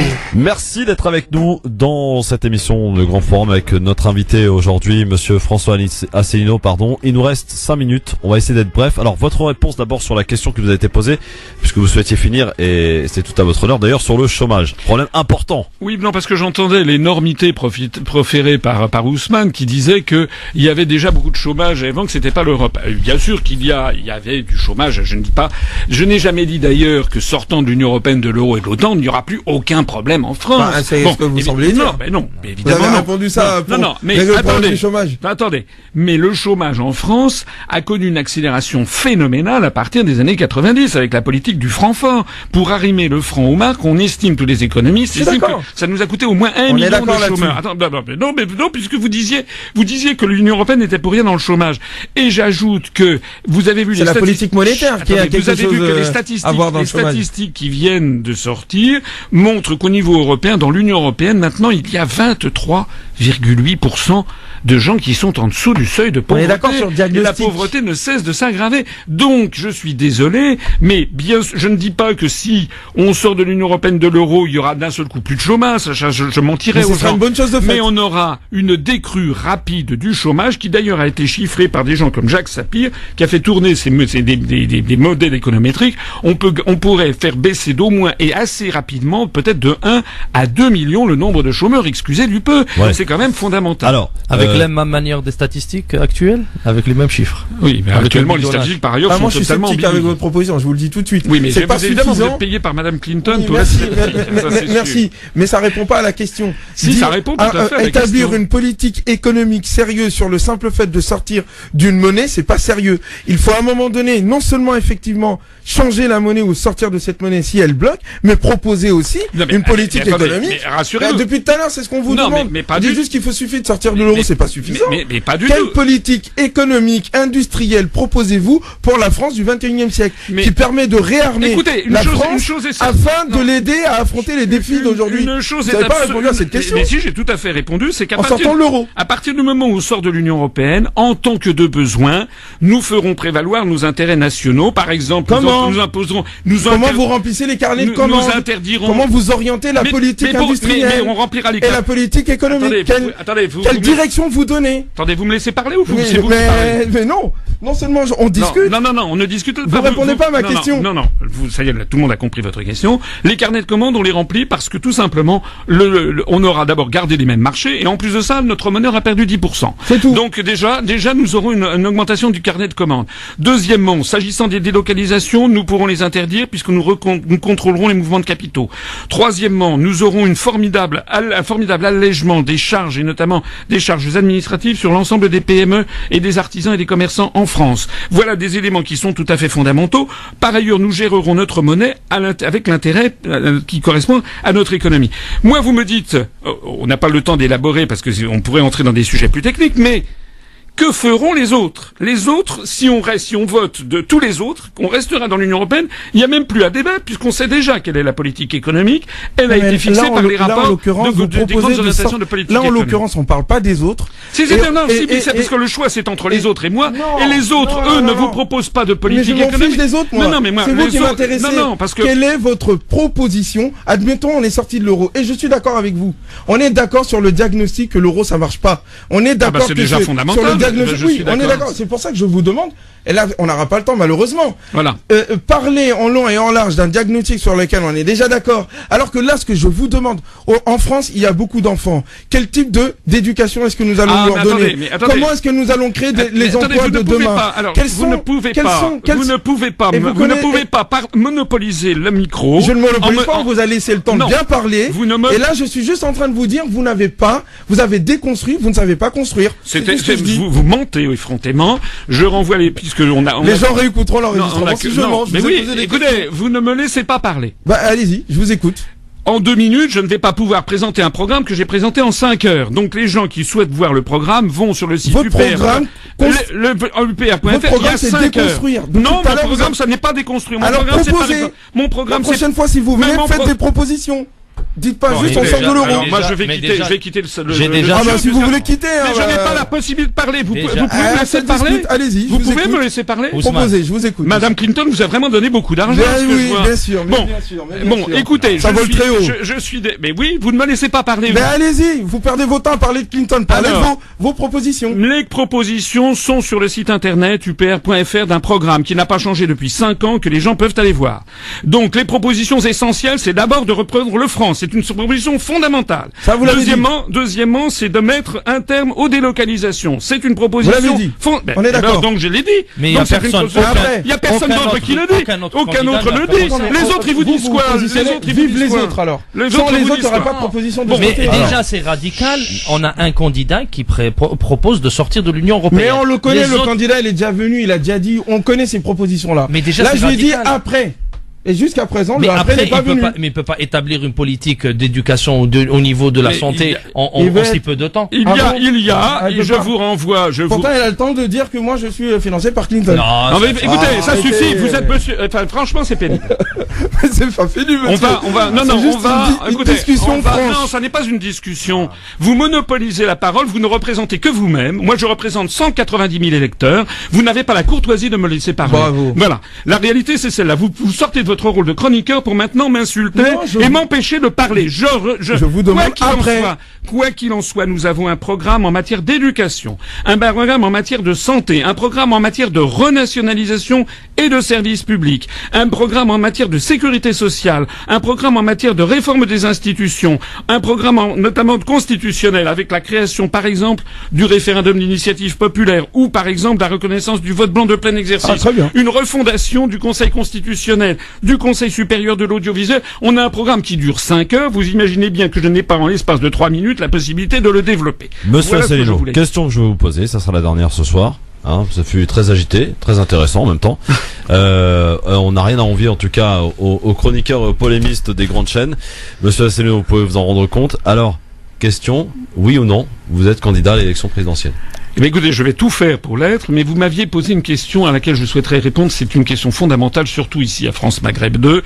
C'est la question du vivre ensemble. Oui. Moi, je pense, et je l'ai dit d'ailleurs tout à l'heure, j'y reviens, nous sommes dans un mouvement politique où on attire des Français de tous les horizons, et de tous les horizons, notamment religieux, ethniques, et que ce soit des Français qui sont depuis des générations, ou des Français récents. Et pourquoi on attire tout ce petit monde? Parce que les gens se reconnaissent dans notre discours qui est le discours de la grande France, la France qui rassemble ses enfants, la France souveraine, libre, indépendante, qui a un projet. Nous, notre projet, c'est que la France soit la France, et comme le disait Charles de Gaulle, nous invitons le monde entier à s'en accommoder. Nous invitons l'ensemble des peuples du monde, et en particulier les dirigeants américains, à s'accommoder du fait que la France, c'est le pays des hommes libres, et qui fera ce qu'elle entend de son avenir, notamment avec un État juste et régulateur. C'est ça qui est fondamental. À partir du moment, vous savez, où les Français verront qu'au niveau de l'État, au sommet de l'État, il y a quelqu'un de respectable, il y a quelqu'un d'honnête, il y a quelqu'un qui veut le bien de la nation et qui n'est pas là pour servir les autres et s'enrichir, d'un seul coup vous verrez que les gens reprendront confiance et que le vivre ensemble se retrouvera tout naturellement. Les Français sont un peuple naturellement, un peuple qui est habitué au vivre ensemble. Merci monsieur François Asselineau d'avoir répondu à nos questions aujourd'hui et d'avoir débattu avec nous aujourd'hui avec Ousmane Timéra et Sofiane Lakhdari. Merci à tous. Merci à Asselineau et merci à tous. Merci à tous. Il est 18h et bien passé 4 minutes. Vous êtes bien sur France Maghreb 2. Le rappel de l'actualité de ce jeudi soir, c'est avec Marine Garel avant la suite et notamment la Myanmar dans un instant. Bonsoir. Les autres entretiennent pour des vues électorales et imbéciles. Sur la guerre civile, Sofiane, tu partages ? Oui, il y a un climat de radicalisation d'une partie de la société aujourd'hui et on le ressent au quotidien. Nous, on n'a pas le voile islamique, par exemple, par rapport aux sœurs qui ressentent ça de plus en plus par un regard vraiment de plus en plus agressif. Mais le climat, il est là, hein, et les hommes politiques sont en train de surfer sur cette peur des Français qu'on n'explique pas, d'inculture en même temps de nos compatriotes et en même temps du laisser faire que nous laissons en vérité les hommes politiques. On n'est même pas inscrit dans les listes électorales, on n'a même pas de carte d'électeur. Comment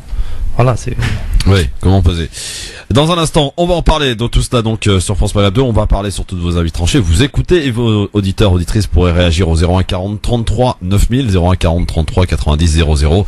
Et on va parler bien sûr des élections états-uniennes qui auront lieu dans J-5. Là, Donald Trump, Hillary Clinton, les écarts se resserrent. Trump reprend des couleurs, va-t-on dire, après l'affaire des emails ressortis par le FBI pour Hillary Clinton. Quelles en sera les conséquences pour elle ? Bien, on va en parler ensemble dans un instant avec vous. France Maghreb 2, France Maghreb 2. Le grand forum sur France Maghreb 2. Merci d'être avec nous, avec aujourd'hui Sofiane Lakhdari et Ousmane Timéra pour nous accompagner. Je rappelle qu'à 17h on recevra monsieur François Asselineau, président de l'UPR, pour parler évidemment un petit peu du programme et d'actualité politique intérieure, mais aussi politique extérieure avec François Asselineau, qui a certes un avis un petit peu qui change. D'ailleurs, c'est peut-être pour ça d'ailleurs qu'il n'est pas invité souvent sur les plateaux de télévision ou le grande radio, Sofiane. Non, François Asselineau, on ne voit pas beaucoup. Comme pas mal d'hommes politiques qui tiennent pas le discours qui est ambiant aujourd'hui. Voilà, c'est ça. Alors, juste avant de passer à vos avis tranchés, avant de parler des États-Unis, le deuxième débat de ce soir, donc diffusé sur BFM TV, iTélé, à partir de 20h30 jusqu'à 23h. Le tirage au sort en a été fait. Le premier à prendre la parole sera Jean-Frédéric Poisson. Vous savez, celui qui a dû présenter ses excuses, demander pardon parce qu'il a osé parler de l'obitionniste en parlant d'Hillary Clinton. Il a dû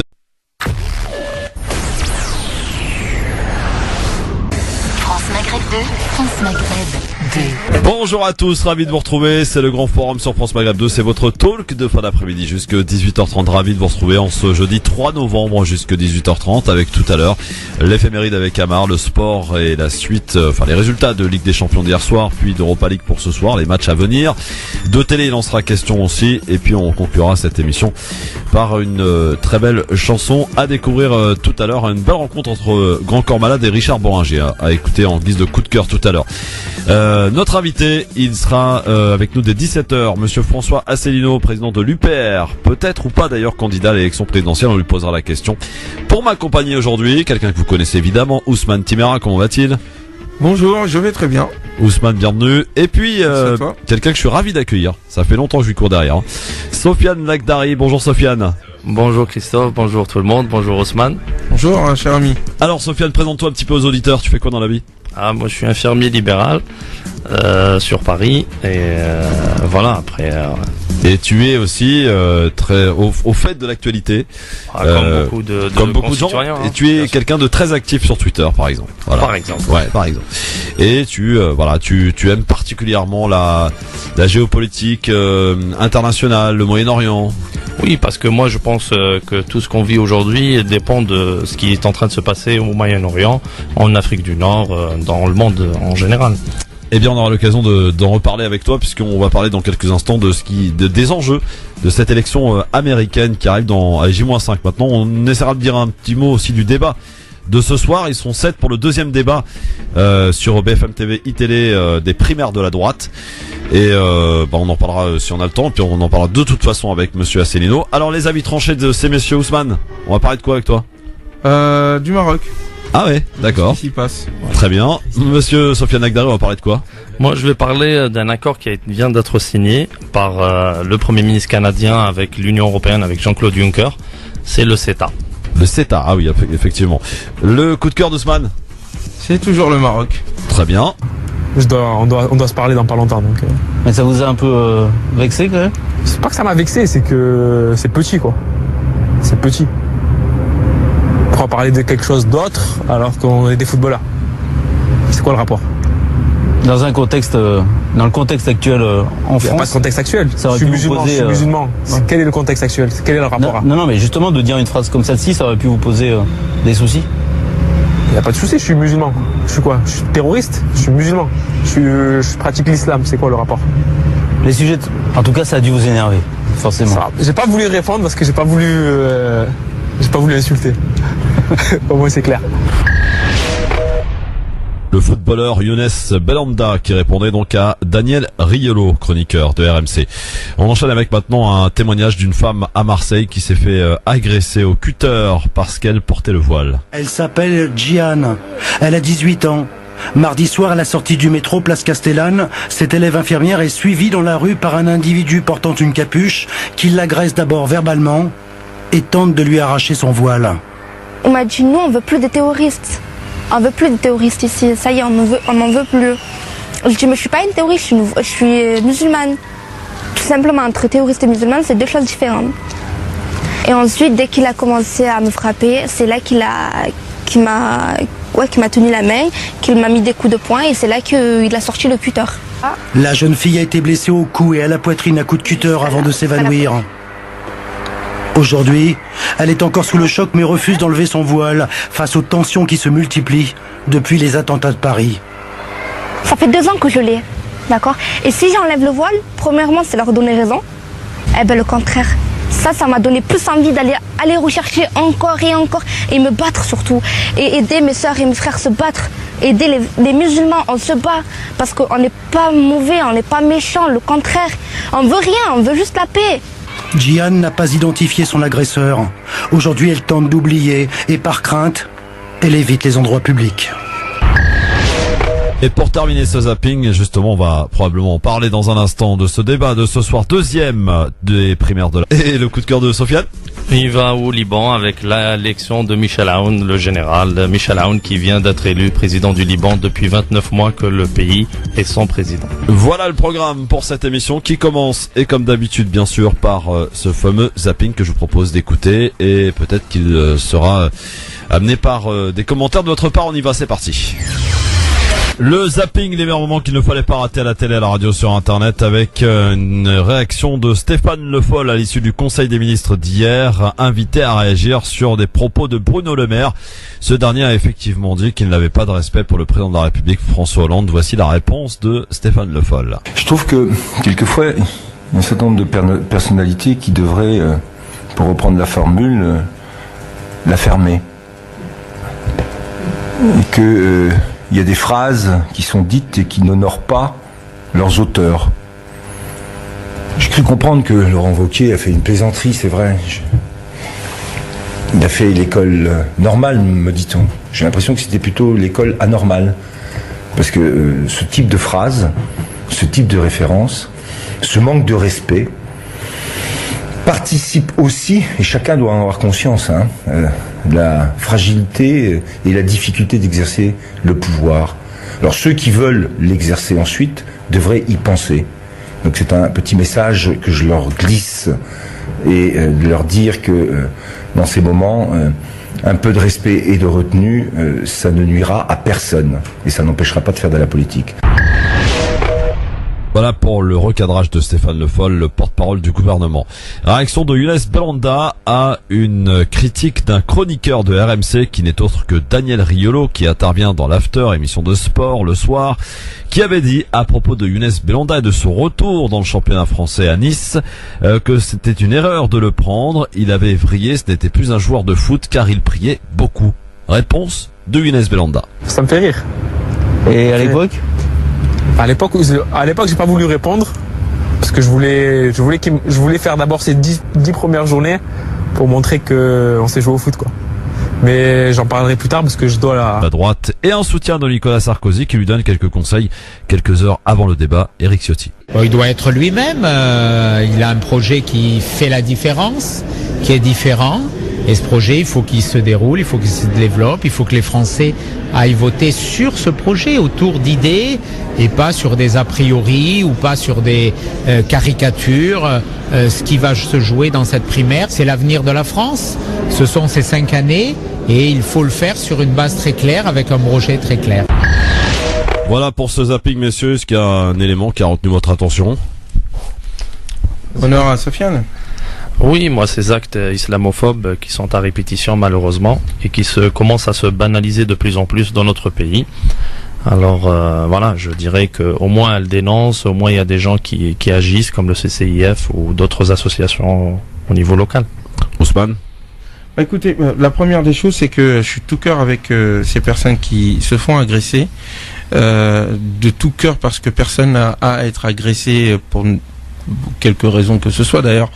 En France, et à plus forte raison quand on est une femme et qu'on est musulmane, d'une part, et j'aimerais bien que la classe politique prenne position comme on a pris position l'année dernière lorsqu'un homme avait été injustement attaqué et qu'on avait dit que justement les juifs avaient le droit de porter leur kippa suite à cette agression.